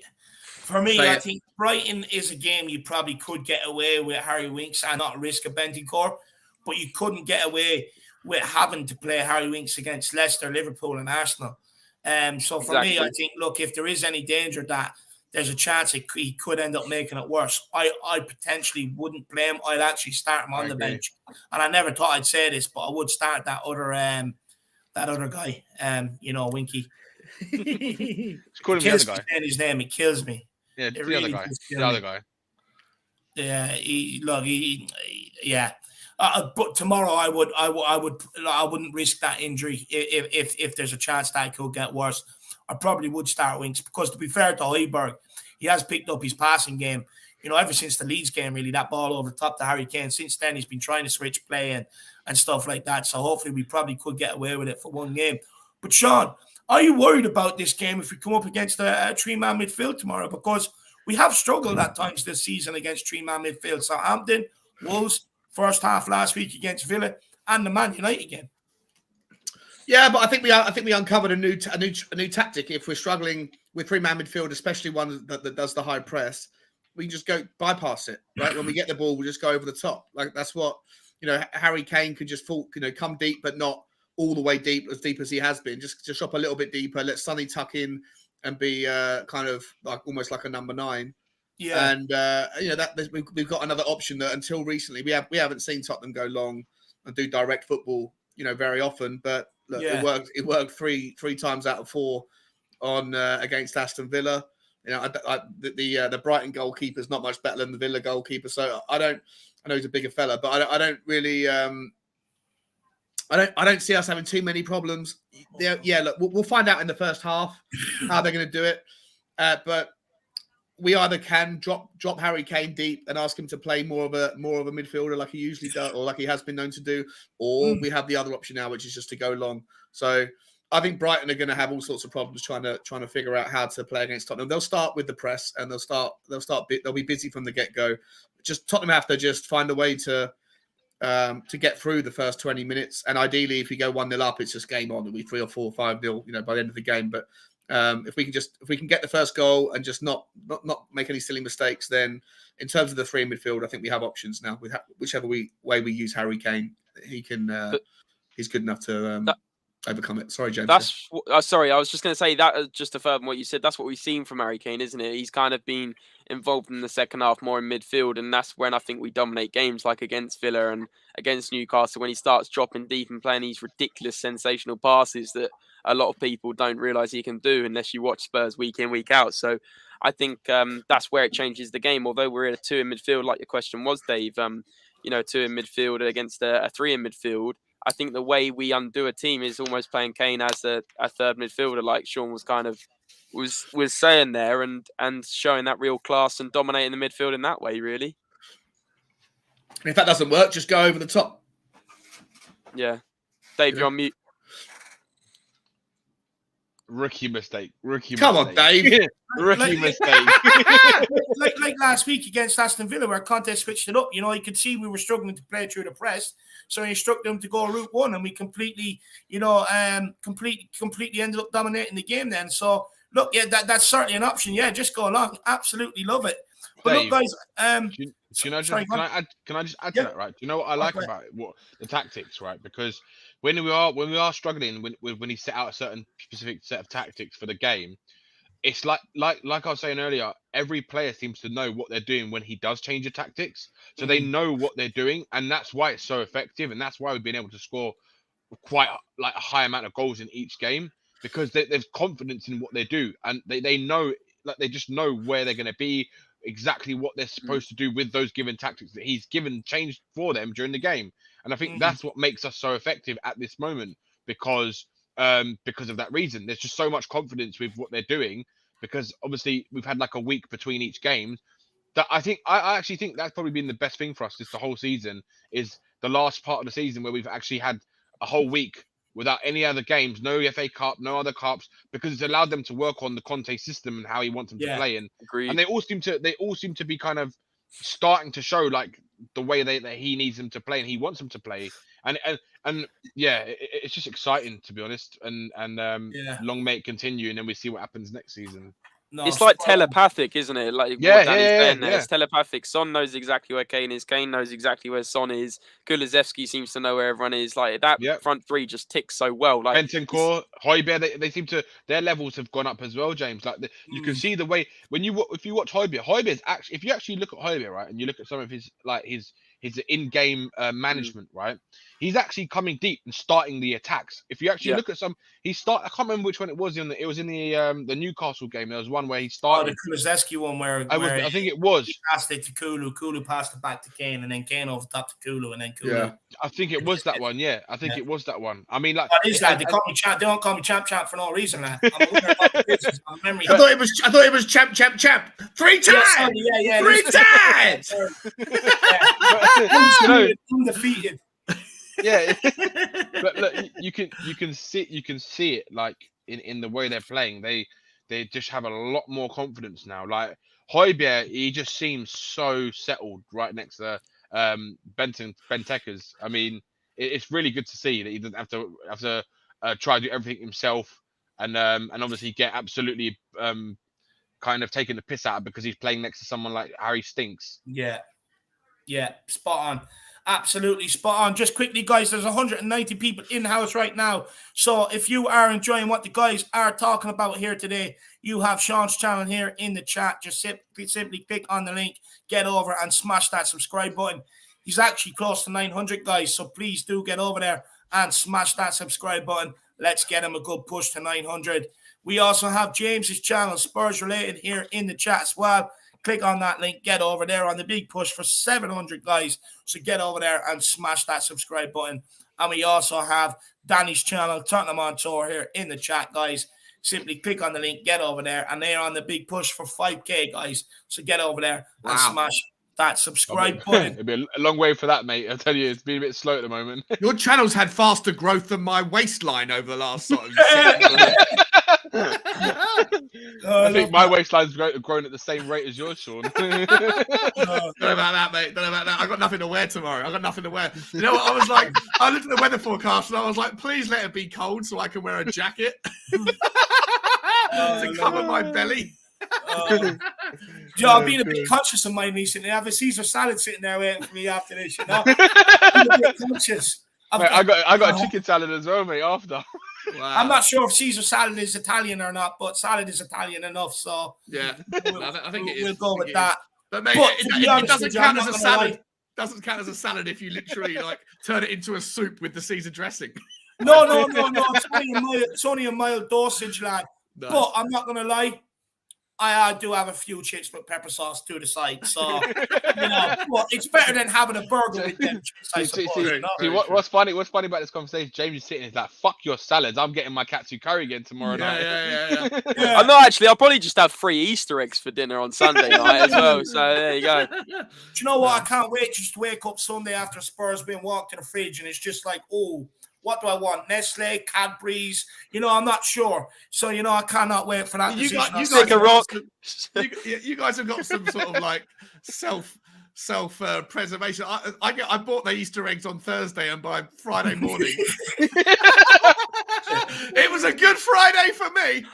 No, I have to save it for Sunday, lad. I have to say it, but don't worry, they'll all be gone by Sunday night. Even all the little side things that come with it, half portions of like M&Ms or whatever it may be. They'll all be the power to do that. Lovely. Absolutely great. But guys, I am going to throw a question out here to you, Shawnee, and then I'm just going to run to the Jacks, and I will be back. So Shawnee, 23 of Tottenham's last 29 Premier League goals, have involved either Kane, Son, or Kulusevski, with 19 of them scored by one of the front three. Do we have the most prolific front threes in Europe? Do we have to I think, yeah. We definitely have one of the top 3 most prolific front threes in Europe.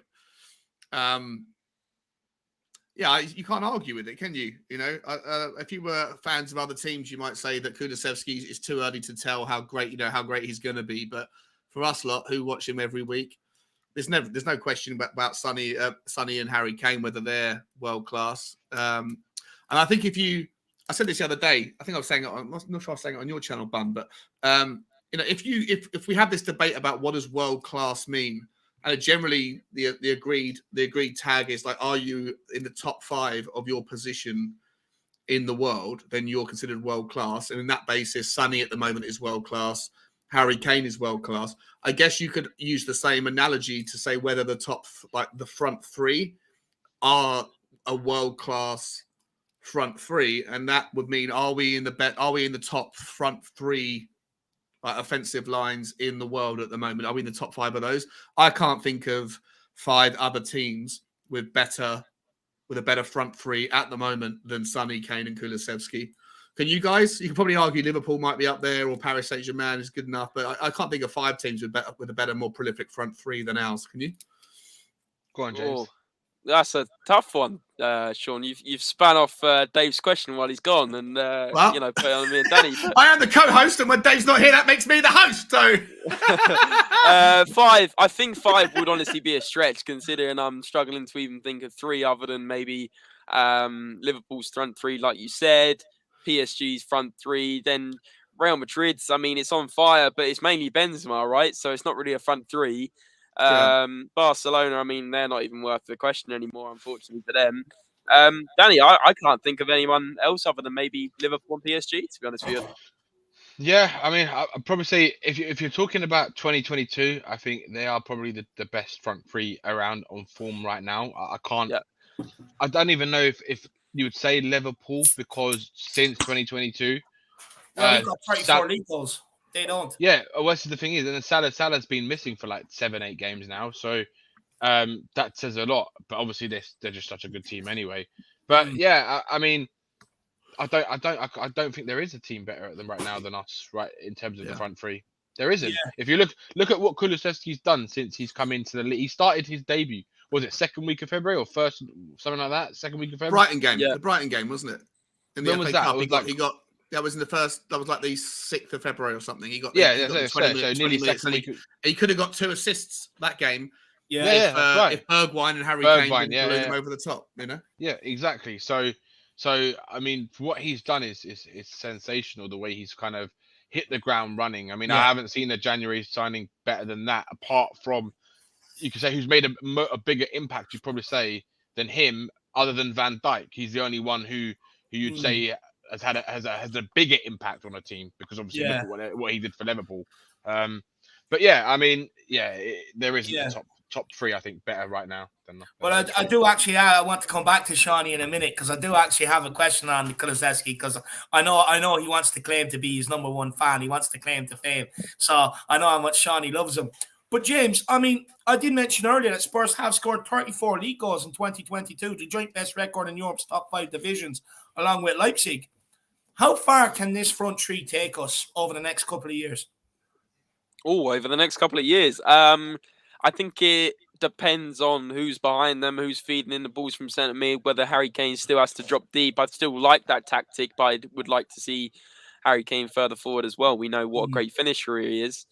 So I do think we need to address the other positions first. But in terms of the front three, I really do think they can take us to big things. Like you guys have just said in the stats there, 30 whatever goals it is in 2022 so far. It's just crazy numbers. And going on Danny's point about Kulusevski, like Kane has some before, some games they'd be like man marked, like with 2 men on them, and couldn't breathe in games, especially Kane would always be double marked. But now, like the tactics from the other teams, they have to think about Kulusevski as well, which gives Kane and Son more space, and that's why we're seeing gaps opening up. Son running through on goal with hardly anyone challenging him. Kane opening up play from centre mid and spreading the play. Like that's why also the wing backs are getting more room. There's all these reasons why just one player in Kulusevski has genuinely changed the whole dynamic of Spurs and why the stats are so high. And that gives me such confidence, unless obviously teams start figuring it out, which I think Conte's a clever enough manager for sure to come up with other ways to make them tick. Yeah. I just think it's changed the whole dynamic of Spurs. And without being too dramatic about a player, because we're only 10 games in, or however many games Kulusevski's played, it's not many, than a couple of handfuls. He really, really has opened my eyes and thought, you know what, he's put Kane to another levels, he's put Son to another levels, he's put the midfield to another levels, like Danny was saying with Højbjerg and Bentancur, and even the wing backs, And I'm not just saying Kulusevski's the guy that's changed the whole team, but he has to be looked at as one of the main reasons as to why our stats and our goals are so high in this year. Yeah, no, absolutely spot on. And speaking of Kulusevski, I will come to Sean now, but Ben Kaufman says, no need for a jacket, Sean. Coffee will warm you up. Yeah, I think I appreciate that, Ben. I'm looking forward to my coffee with game day written inside with the spelling. But I'm very much looking forward to that. But I think you're missing the point. The point was that I'd like to have a reason to wear a jacket because I want to cover up my boobies and my man bun, and my man bun is around the tum. So the coffee's not going to help me cover that up unless I find it if I spill something down it with the coffee and then put a jacket on to hide my blushes. I'm just too fat, Ben. That's the point here, mate. I think you need to do like Sean. I think what you're saying is, with your uploads of walks with what's your dog's name? Bugsy. Yeah. Bugsy walks with Bugsy. He needs like double uploads on days. Like you need to do a morning and night version. I reckon. Maybe a run in the evening if Spurs lose. You have to do a run as torture. The worst part about it is at the end of my walk, sorry, just quickly, they put like a temporary fun fair down this lane. Yeah, I see that, street, and that particular fun fair has got a hot dog stand, a burger stand, and an ice cream stand. And so the last 3 days I've done my walk and I've got in there and got an ice cream. I'm like, this was pointless. You know what? I don't blame you, Shawnee. I mean, look, some days you're just like, you're like, oh, I want to change my lifestyle. I want to go on a diet. And then you happen to walk across. You just get the smell of hot dogs and onions on the pan. And, you start my thinking pain. about adding ketchup to that. And then you're like, I'll start tomorrow. I'm going for a hot dog. It's hard. Tomorrow is the worst word in the world. Tomorrow is always a day away. It's always I'll start tomorrow. Today we feast. Exactly. It's true. Exactly, lad. You're spot on. It's the Last Supper. Every day is the Last Supper. Oh, I love it. But Shawnee, since Kulusevski made his first Premier League start for Tottenham, which was February the 18th, no player has more Premier League assists than him. He has 6. He is level with Harry Kane. Kulusevski could become the first player to assist 7 goals in his first 10 Premier League starts and has 3 goals to his name also. Is he one of the best January transfer signings Spurs have ever made in terms of impact? 100% he's one of the best. I can't even think of any in the last 10 years. He is the best. I think Lucas Moura was the only name that I looked at that list a long time ago. The only name that I would say, and you could even make the argument, he's a better January signing this year, is Bentancur. Like, I think Kulusevski is. I love Kulusevski. He's my favorite player. I will, he's the ginger moose, as Dave calls him. I'm gonna get my shirt for him. But I think you have to credit probably the biggest transformation in Tottenham's fortunes since February, a little bit more to Kulusevski, to Bentancur than you did to Kulu. Yeah, because we were so weak with Harry Winks. Yeah, and so screwed with Oliver Skip going down that Bentancur has been a more pivotal and necessary cog in the Tottenham wheel. That's not to take anything away from Kulu, because he has been phenomenal. But I think if Bentancur hadn't been hadn't been in the team, then I don't necessarily think we would have. I think we would have struggled far more than we have. But back to Ben. So I think that he's either the first or the second best January signing that Tottenham have had in my memory, and the only debate is whether you think Bentancur is more pivotal because of the sides of the hole that he's filled. But yeah, I fucking love him, Dave. Like, I think I wax lyrical about him all the time, but I just think that, people think he's slow. I disagree. He's not slow. He's just not as fast as the people that he's being compared to, who are uber quick. He's strong. He's intelligent. He's patient. Yeah. He's always looking up, which is such a difference between Bergwijn and Lucas Moura, who are always looking down at their feet and running with the ball. And then when they finally look up, they don't know what to do with it. Kulu's always thinking. He's like he's playing 4D chess. He's ahead of everybody else. And that's intelligent, Sean. He's so intelligent. Yeah, he's so intelligent. And I fucking love the guy. And he's 21. Like, he can only get better. Yeah. Sean, I was gonna say, right. So, I was gonna say, my dad, he's a bit like Scott M. Yeah, he doesn't rate players very easily. Like, he doesn't give players credit very easily. And the other day when we were playing against Newcastle, was the first time when he first saw Kulusevski, he was like, he's a good player. And then the other day when we against after Villa, right, when he scored that goal, he was like, yeah, this boy is a very good player. And I said, he's 21. He couldn't believe it. He couldn't believe he was 21. That tells you a lot about someone who doesn't really rate players very highly. And he said this guy is something. He's some player. And I mean, that's all we need to know. Like, he's one of the best 21-year-olds on the planet, in my opinion. I think. Some guys in the comments. Sorry, Danny. Sorry, go on. I was going to say, some guys in the comments are saying Van der Vaart. Wasn't he? I thought he was a summer signing. So I've just looked at the list. Right? I'll give you two that may have been challenging it. 2008, Alan Hutton. I'm joking. No, 2004. I'm joking. I'll see what your reaction was going to be. 2004, Jermaine Defoe. So that might be one. And the other one I saw on the list was Wanyama, which obviously was a big impact as well. But I think Kulusevski probably beats it. Was he a summer signing? No, Wanyama was 2016. Oh, yeah, it was summer, so I can't even reach it. Re-signed Robbie Keane in a January transfer window, I think, as well. Back from Liverpool. Yeah, Wanyama was a summer signing from Poch, because that was the play he wanted to go for. June. Yeah, I can't. Have any of them signings drastically turned us around from floating around mid-table to Champions League football? Dele Alli, February 15. No, I'm not having that, lad. No. The only debate is whether Bentancur, I think, has been more impactful than Kulu. I actually agree with you. I actually do think Bentancur has had a bigger impact than Kulu in terms of that like you look at our front three, we can stay higher up the pitch than what we were on the Nuno, purely because Bentancur has been that link that can get the ball from the back line to the attackers without our defenders having to ping fucking 60-yard balls in anywhere direction, and Bentancur has probably pulled the whole team together. But that is not to take away from the impact that Kulusevski has had. I mean, look, Sean, you hit the nail spot on in the head, I think, with Lucas Moura and Bergwijn. They're always running with their head down, whereas Kulusevski is always running with his head up. Always got his head up. Yeah. You see these little reverse passes, little passes in behind the defence. Even look at the one against Aston Villa the other day for Sonny, and I absolutely loved it because he sat Tyrone Mings down, but then still didn't just try to blow off a shot or try and sneak one into the corner. He waited for Harry Kane to move out the way to open up the space for Sonny and played it into him. I think the guy has been absolutely unbelievable since he's come into this team. Look, the goals and the assists don't lie. And I also agree, I can't remember which one you said it now, but about the space that he opens up for Kane and Son, that they're not so easy to mark Kane and Son now. You can't take them out of the game because you have a whole poultry to worry about now. And I think it's getting to the point that no matter which one has the ball, the other two make the movements because they know they're going to get it, you know. But I do agree with Sean. I think Bentancur probably has the biggest impact because I think the size of the hole that he's filled, right? Like Kulusevski, the hole that he's filled is Lucas Moura.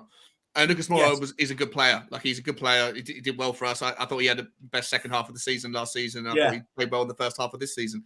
But Kulusevski's come in and blown Moura out the water. But you're comparing Bentancur to Harry fucking Winks, right? So for me, it's a different conversation. Like where I'm at with it, if you still put Lucas Moura out there and have Bentancur, you still see a dramatic improvement in Tottenham. You put Kulusevski there and you keep Winks in the midfield, I don't think you see too much of a massive improvement in Tottenham, I think. And that's where I'm at with it. But guys, I have a couple of questions left, unless any of you want to wax any more lyricals about Kulusevski before we move on. Baller. Yeah, he's just top class. He's top class. Yep. No, absolutely love it. So look, we're going to move on to Son, and then we have a question on Kane, and then I have a quick question on Conte, and then guys, I'll let you go because I know two of you are up early, heading down to smell what the Kaufman is brewing tomorrow. But Danny, we'll go to you on this.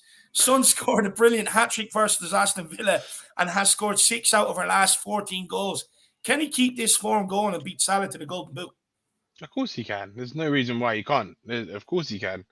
I mean, I don't even need to really elaborate too much. Well, the reason why I ask is because, you know, is he just in a purple patch right now, or is this form here to stay? Look, Son's never been a player to keep that kind of level of. It'd be a bit inhuman. It'd be like Cristiano Ronaldo level, kind of when he was in his prime. If he goes and scores 2 goals every game till the end of the season, I can't see that happening.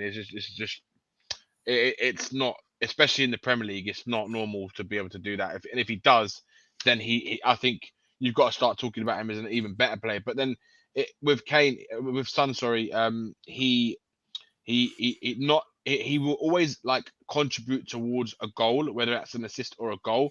But there'll be games where he's like kind of non-existent, and all of a sudden he'll just play this like a beautiful cross or one beautiful ball or an assist or a goal, and that's it. It's kind of helped us get the points for that game.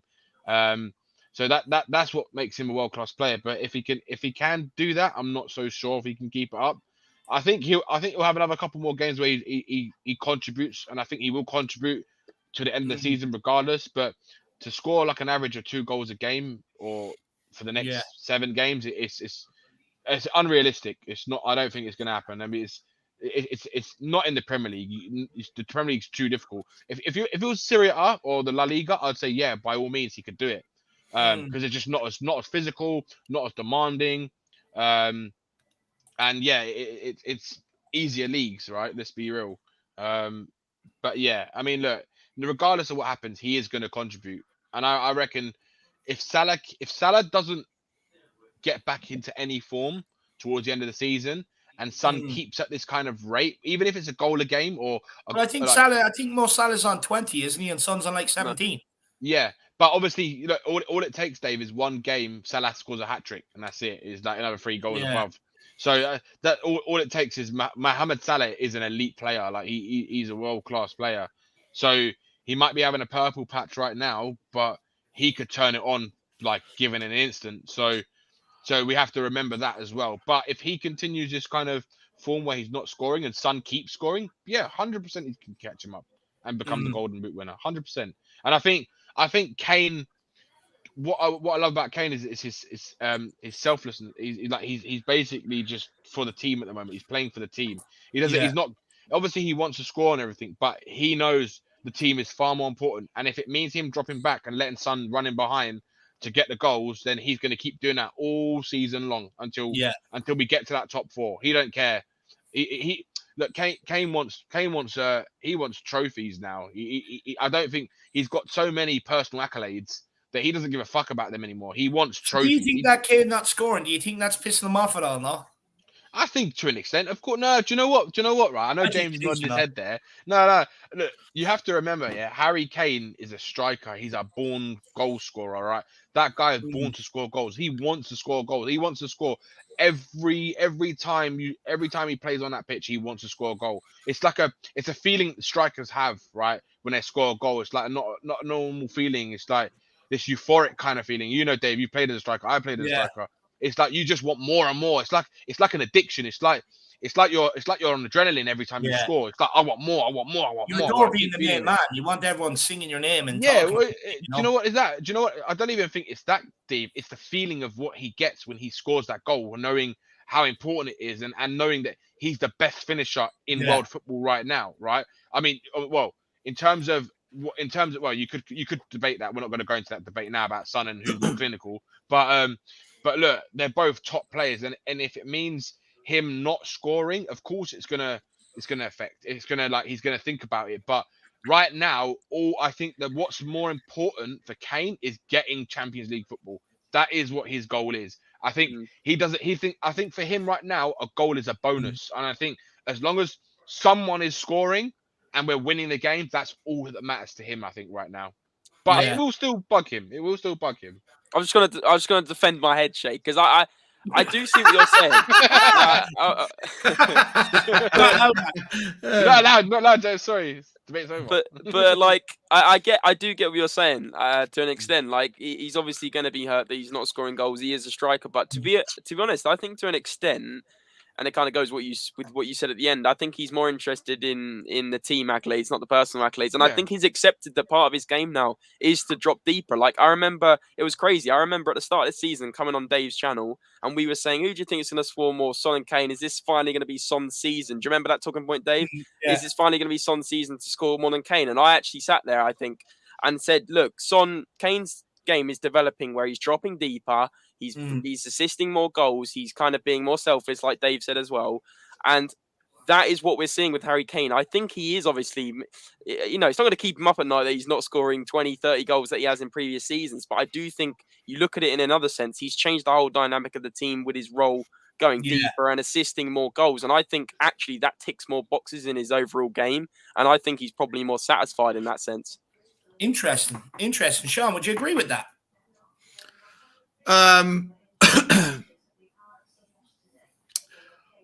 Yes.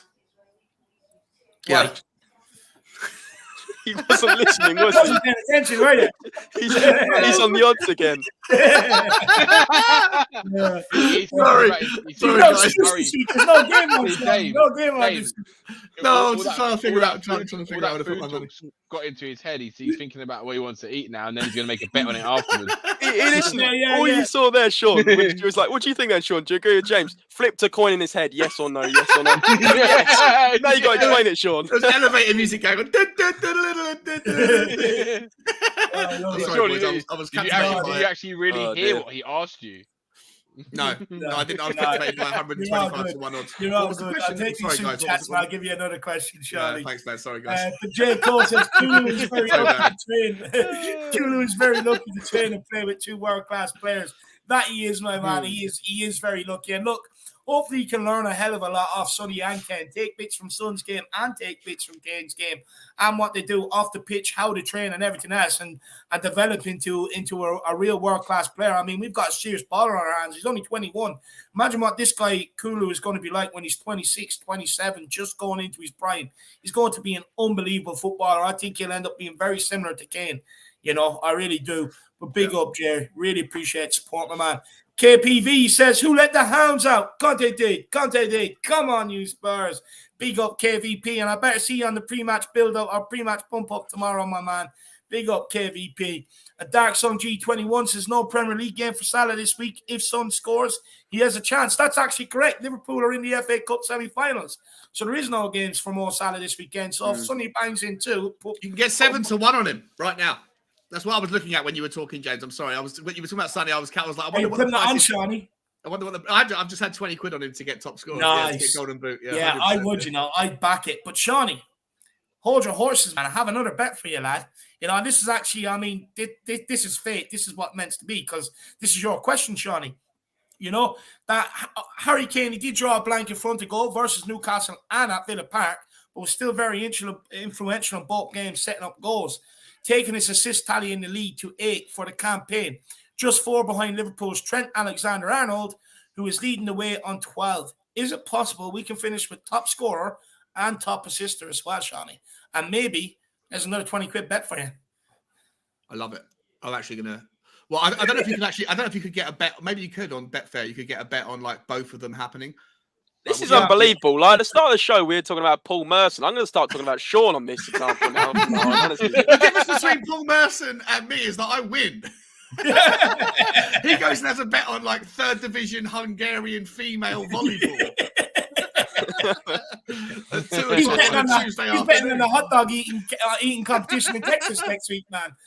Yeah, I think that. Listen, I think that Harry Kane. Why not? Why not? Like, if there's not that big of a gap between Son and Salah, I do think Salah will score a couple more goals, but Sonny could go on and score a goal again for the next 7, and that would take him to that would put him in the conversation.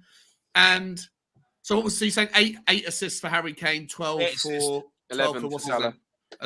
11 for Salah, 12 for Arnold, Alexander Arnold. Oh, Arnold. Yeah. Oh, and Salah's got 11 as well, has he? Yeah, Salah's got 11. Yeah, Salah's got 11. What is he? Yeah. Okay, so yeah. Robertson, Robertson got like 8 or 9 or something like that as well, or 10 or something. I mean, we're on such a rich vein of scoring form. How long is it going to continue? It's worth a bet. You know what it is? I'm going to go and figure out if I can do Sonny Kane top scorer and Harry Kane top assist, and see if those things both happen. What the odds will be? I'll come. Give me 2 seconds. I'll figure it out. Yeah, no worries. And Moondog, if you're out there, put on your annual Dyer bet, my man. Put it on. And Wheeling 04 says, yes, lads, my flight from Dublin is at 8:20 tomorrow. Hopefully I'll make it to the game in time. You will, my man. Let me know where you're flying into. You will make it in time, not a bother. So you should actually, well, you can't go Stansted because there's no trains from there, I believe, isn't there? Not. I think there's like disruptions there or something like that. So Wheeling, hopefully it's not Stansted you're going to, or else you might not make the game tomorrow. Cutting it fine. Yeah, he is. He will be cutting it fine. But look, that's what us Irish do, Danny. You know, we like to cut it fine, my man. We like to tease ourselves, you know. But look, actually, I have 2 questions left, and this one's just a quick one. I'll just throw this one out to James there because he looks like he's hungry for one. James, you know, Harry Kane, he only has 12 goals. Son has 17. Should Harry Kane do everything within his power now to help Son get that Premier League golden boot like he's deserved for his service over the years, even if it comes to giving up penalties? Or can we afford to let Son take the penalties, or should Kane still take them, considering we're still in the race for top 4? Yeah, you kind of answered your own question. Kane 100% should be taking penalties. There shouldn't be any difference just to get these personal accolades. Like, of course, it'd be lovely if Son gets golden boot, but also at the same time, like, we shouldn't be giving Son penalties over Kane just so he can get closer to Salah, because we know that Kane's the best penalty taker this club has. We shouldn't be having the second best penalty taker take our penalties. That's just ludicrous. At the end of the day, you know, like we kind of were saying, the team accolade of top 4 is much more important than Sonny getting a golden boot. Of course, like I said, Son getting golden boot would be amazing. But if I have to flip the question and go, would you rather Son gets golden boot or Spurs get top 4? We all know the answer. So in that sense, you've always got to have your best set piece takers taking your best set piece, taking your set pieces. You've got to have each player playing in the right position. You can't have, you know, Kane passing it across goal to get Son another goal. Like, just put the ball in the back of the net. We just need to do everything like we normally would, and if the personal accolades come into it and it happens at the end of the season, it's an added bonus. But top 4 is the focus. Keep it all the same. Spot on. Sean, did you find out what that bet is? Not yet. No, I can't get it on Betfair. I'll come back to you. I'll figure it out. Don't worry. No worries. I'm back with you guys. I'm sorry.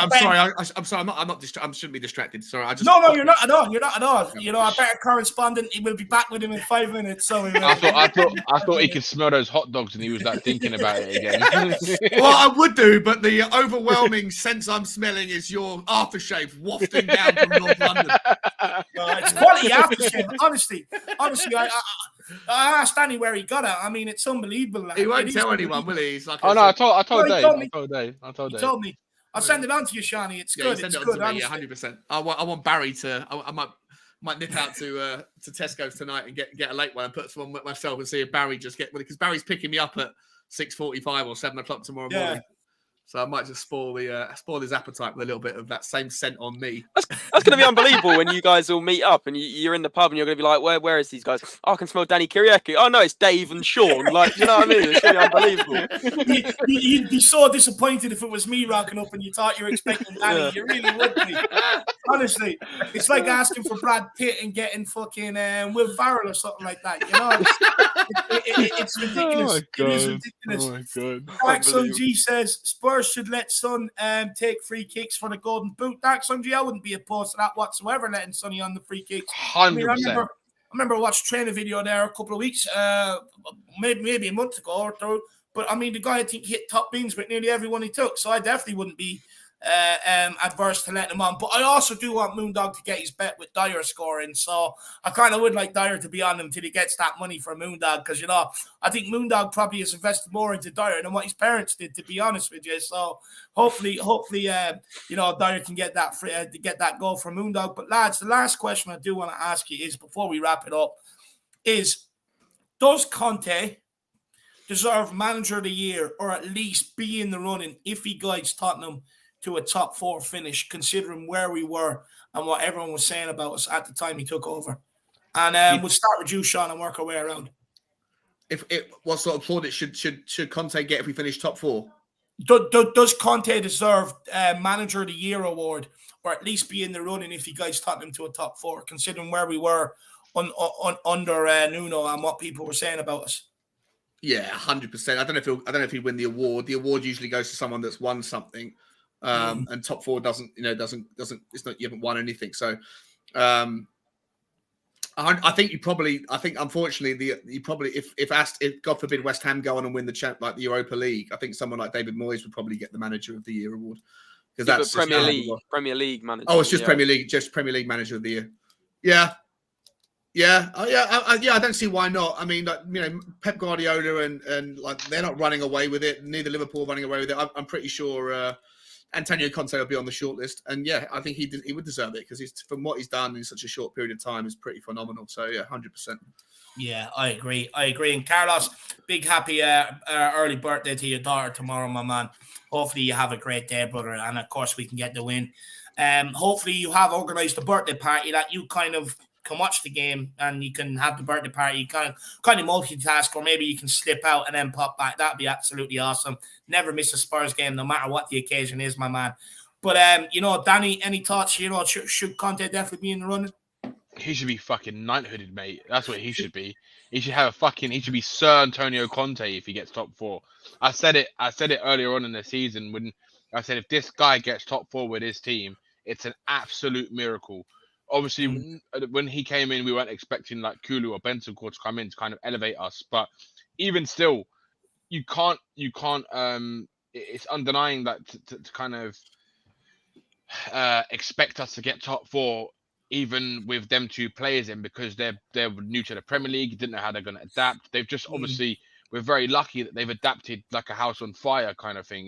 It's like throwing petrol onto a house on fire, and they've just kind of just obliterated it, to be honest with you, the way they've done. They're like some of our best players now.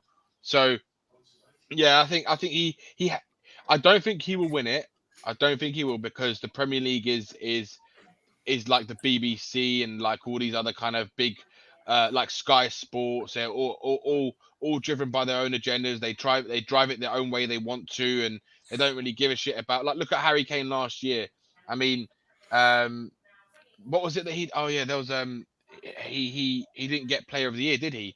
That was right. He was top assister and top goal scorer, and wasn't it De Bruyne who got it, or someone like that? Was it Ruben Diaz or De Bruyne? I can't remember. No, it's De Bruyne. I mean, this is what I mean by it's just fake. It's fixed. It's driven by people's own personal agendas. They will always put Tottenham down. So I can't see him winning it unless we were to win like a trophy. But I think he would deserve to win it, because to do what he's done with this team in such a short space of time is remarkable. It's honestly it's unbelievable. And he should be in the conversation. I think he will be in the conversation for it, but I just don't see them giving it, because if they can't give Harry Kane, right, who was top goal scorer and top assister in the league, the Premier League Player of the Year, it's a fucking joke. It's a farce. It's fixed, and that's just how the Premier League is. Spot on, absolutely spot on. And yeah, Kuva probably would hear me coming in. I'd be that squeaky clean from Manscaped, man. You probably hear my legs squeaking together as I walk in. To be honest with you, lad, no hair there to cushion the blow. A lot of chub rub there, Kuva. Big yourself up, my man. But James, Conte, does he deserve to be in the running for Manager of the Year, and should he win it? If he gets top 4, he should win it 100% because he's taken this team, this kind of, I don't want to say average squad, but as we know, like, this squad has a lot of work to be done with it, and a lot of dead wood, and to take it from where Nuno left us. Where did he leave us? Like, when he left 10th, 9th, 10th, and to send us to top 4, like Danny said, almost a miracle.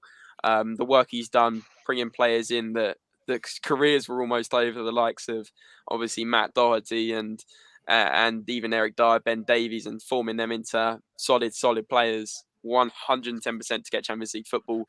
I guess the only other managers that will be in the running is whoever wins the league. Yeah, they're always going to be in it, and like Danny said, there's always going to be that bias of whoever wins the league. Like, obviously De Bruyne won it last year. I think even Ruben Dias was in the question and won one of the awards. I can't remember which one. And just because Spurs came 7th last year, it's a personal accolade. It then goes to the team. It's really weird. But the only other manager I would say, and I don't like giving him credit, is probably actually, I know he's been in talks a lot, is Vieira. But actually, Conte massively goes over that if he gets top 4 Champions League. Like, that's an achievement alone with this squad. 100%. I think he deserves to win it. Yeah. No, I agree. I think the job he's done is nothing short of amazing. To be honest with you, I think you look where we were under Nuno. I mean, we couldn't even get a shot on target, for God's sake. So I think that from where we were, where everyone was kind of balking at us, everyone was laughing at us. We hadn't if you would have mentioned back there top 4, people would have absolutely bantered you out of the room. To be honest with you, and for the turnaround he's done to turn us from one of the least potent. I think we were down there in terms with Norwich and the stats of going forward at the time to now the most clinical in the Premier League. That cannot be understated whatsoever. I definitely think he deserves to be in the running. But look, guys, I think we are going to wrap it up there. But before we do go, Sean, what can people expect coming up on the great channel, the Spurs Talk Show, my man? Oh yeah, just morning walks and then panel shows where try and keep it a bit lighthearted, try and keep it a bit banterous, funny, play some games and go through whatever the week's talking points are. That's usually on a Wednesday evening, and then you also can find me around the houses on other channels whenever they invite me on, because I'm a bit of a slut. And I'll also be posting a community watch along. Oh, sorry, a community get together thing for tomorrow, no doubt. So look out for that on Sunday. Spurs Talk Show, hashtag, all one word, hashtag never any spaces, because if you put Spurs and talk and spaces between talk and show, then you won't find me. You'll find the San Antonio Spurs channel that hasn't posted a fucking video in 4 years. And yet since I've started doing my channel, their subscriber count has been going up. And it annoys me because I think people are trying to find me and clicking on them. So shout out to those thieving little bastards. Anyway. Well, guys, just so you don't get confused, the link is here. It'll bring you straight to this guy's channel. Make sure you do smash that subscribe button. The guy is very close to getting to 900. Let's make it happen. And the biggest thing you can recommend off there is the walk and talk. So therapeutic, actually, to be honest with you. And Shawnee, always entertaining as always, guys. So do get over there and check that out. Smash that subscribe button. Remember, that's no spaces. And it's not the basketball one you're looking for, whatever it is, Spurs, Antonio Spurs or that. It is Sean's one. What we got next? We've got Danny. We've got the bun, the best bun in the business. It's not one you can eat. But Danny, what's coming up with Tottenham Talk? Yeah, so we actually launched a new show last week on Sunday, and obviously I had the pleasure of having Alex and Mr. Game Day up above me on for the first show, and that was a good success. So that's called Around the Clock Rule. So we're looking to do that either once a week or once every 2 weeks, just depending on everyone's availability. I think we're going to try and keep it to the same kind of hosts, the same people, the same guests. Maybe occasionally change it up. It all depends. But we want to try and keep it like that because I think it works really well. And yeah, it's a lot of people liked it. So I'm not sure if we're going to be doing it this Sunday. I doubt it, but I will speak to the boys and see if anyone's available. But I think Brian won't be available, so it'll probably most likely be next Sunday. But yeah, just look out for that. It's a really good show, and obviously we have other things during the week. People just kind of seem to do their own things a lot of the time. So we've got come over. Yeah, do get over there, guys. Check them out. The biggest Leave You Out channel there is. So do get over there. Check them out. Smash that subscribe button. Tottenham on tour. There is spaces in between that. So, not like Shawnee where there's no spaces. There is spaces on this one. Hashtag some spaces. Hashtag the right amount of spaces. So guys, do check out Tottenham on tour. Absolutely fantastic content over there, and you do see myself and Jack on there, like you do see me on the Spurs Talk show as well. And Jamesy, last but not least, lad, let me add that in. Let me make sure I highlight that. Not least, where can we find you, my man? I mean, a very underrated channel that's been out there plugging away for a while. What can they get on it? Yeah, definitely get over to Spurs Related on YouTube. A lot of you guys may have seen us from social media. Obviously, that's where a lot of our following is from. But we're really trying to hit on the door towards 1,000 on YouTube. And the things that's different on our channel, the things that everyone seems to love, is the quizzes that we're doing more and more of. The quizzes, obviously, we host one on Dave's channel last weekend. It was great fun. Great to see so many different people there and having fun in the chat. And you guys seem to love the quizzes, so we're going to do some more over there. So subscribe for that for sure. We do post-match reactions live after the game, straight after the game, do previews, stats analysis. So please do head over there, subscribe, and what more so than we get great guests over there as well, the likes of these guys sitting with me. We need Danny over there as well at some point, but I'm sure it'll come. But yeah, please do get over to Spurs Related, guys. No, do. And look, the quizzes are only enjoyable for me as long as I keep winning them. But honestly, they are absolutely tremendous quizzes. I really do enjoy them. And, you yourself and Andre, you've done a fantastic job before the one here last weekend. Just, kind of keep the good vibes after the victory. And, but not only that, I mean, look, your social media game is absolutely incredible. I mean, it's next to none. One of the biggest out there on Instagram and Twitter and stuff like that. So, guys, do get over there, David, and support Spurs Related. Can you bring up Kuva's latest comment? Yeah. I'm thinking of launching a rival channel to Sean's Walks with Kuva. Walks with Kuva will average about 6 seconds in length and feature me lying on the floor crying for help, but reaching for the fridge, trying to pull out that can of Coke so you can walk another few steps. Kuva, is that right, my man? I often do that. I'm like, I'm out of breath, I'm thirsty, I need a drink, and I do like water, but like when you got shiny red cans sitting in the fridge, you're kind of like, I think I'll go for Coke. That'll definitely help me power on for sure. But look, Kuva, absolutely love it. Absolutely love it, my man. But guys, there we have it.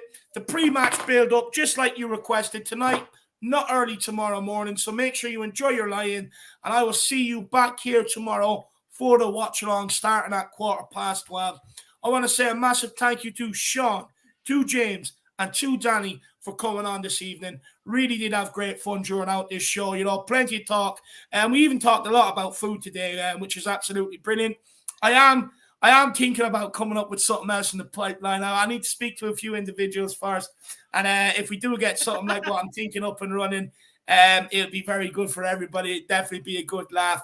But guys, see you back here. Oh, and last of all, actually, thank you to you guys out there. How dare I? I mean, it's so rude of me. It's graceful, Dave. You guys out there, honestly, slap me on the wrist. I mean, Jesus, how dare I? I need to go to confession. Keep your audience's name out of your fucking mouth. But guys, to you guys out there, you are the lifeblood of absolutely every channel out there. So massive thank you to you guys who continuously tune in religiously to watch our shows and support us. I really do appreciate you. Have no idea. A massive thank you to you all. See you back here tomorrow, 12:15. As always, come on, you Spurs. In Conte we trust. I'm going to destroy that Caesar. Guys, 3-1. Oh yeah, 4-1. shit. Sorry. Oh, is Score this the predictions? Oh, what's the score? Oh, Dave, slacking. Slacking. Oh man, I'm all over the stuff. Honestly, it's my first time. It's Honestly, see, do you know click what, off the do you know video. what it It's is? not Do you know what done. it is? It's all that food talk, mate. It's got everyone's fucking mind in their fucking head. honestly, Yeah. I'm looking at the Caesar, right? It's sitting there and it's starting to make me cross-eyed. It looks so good, man. But, Shawarma with hot dogs, meat. I need 5 number chicken as well. I think Fucking hell. I've got about You're 10 going minutes mad. before the fun fair closes. I'm going to go down there and just get Yeah. another quick. no, look, we're not even going to do score predictions. Just hold up your score predictions on the way out. We don't want Sean to miss the hot dog. I'm going 5-0. Sean's gone 4-1. Danny's gone 4-1. And James with 3-1. Guys, we will see you all back here tomorrow. Come on, you Spurs. Come on, you Spurs. Come on, Come on, you Spurs. Spurs. Until we trust. Everywhere we go.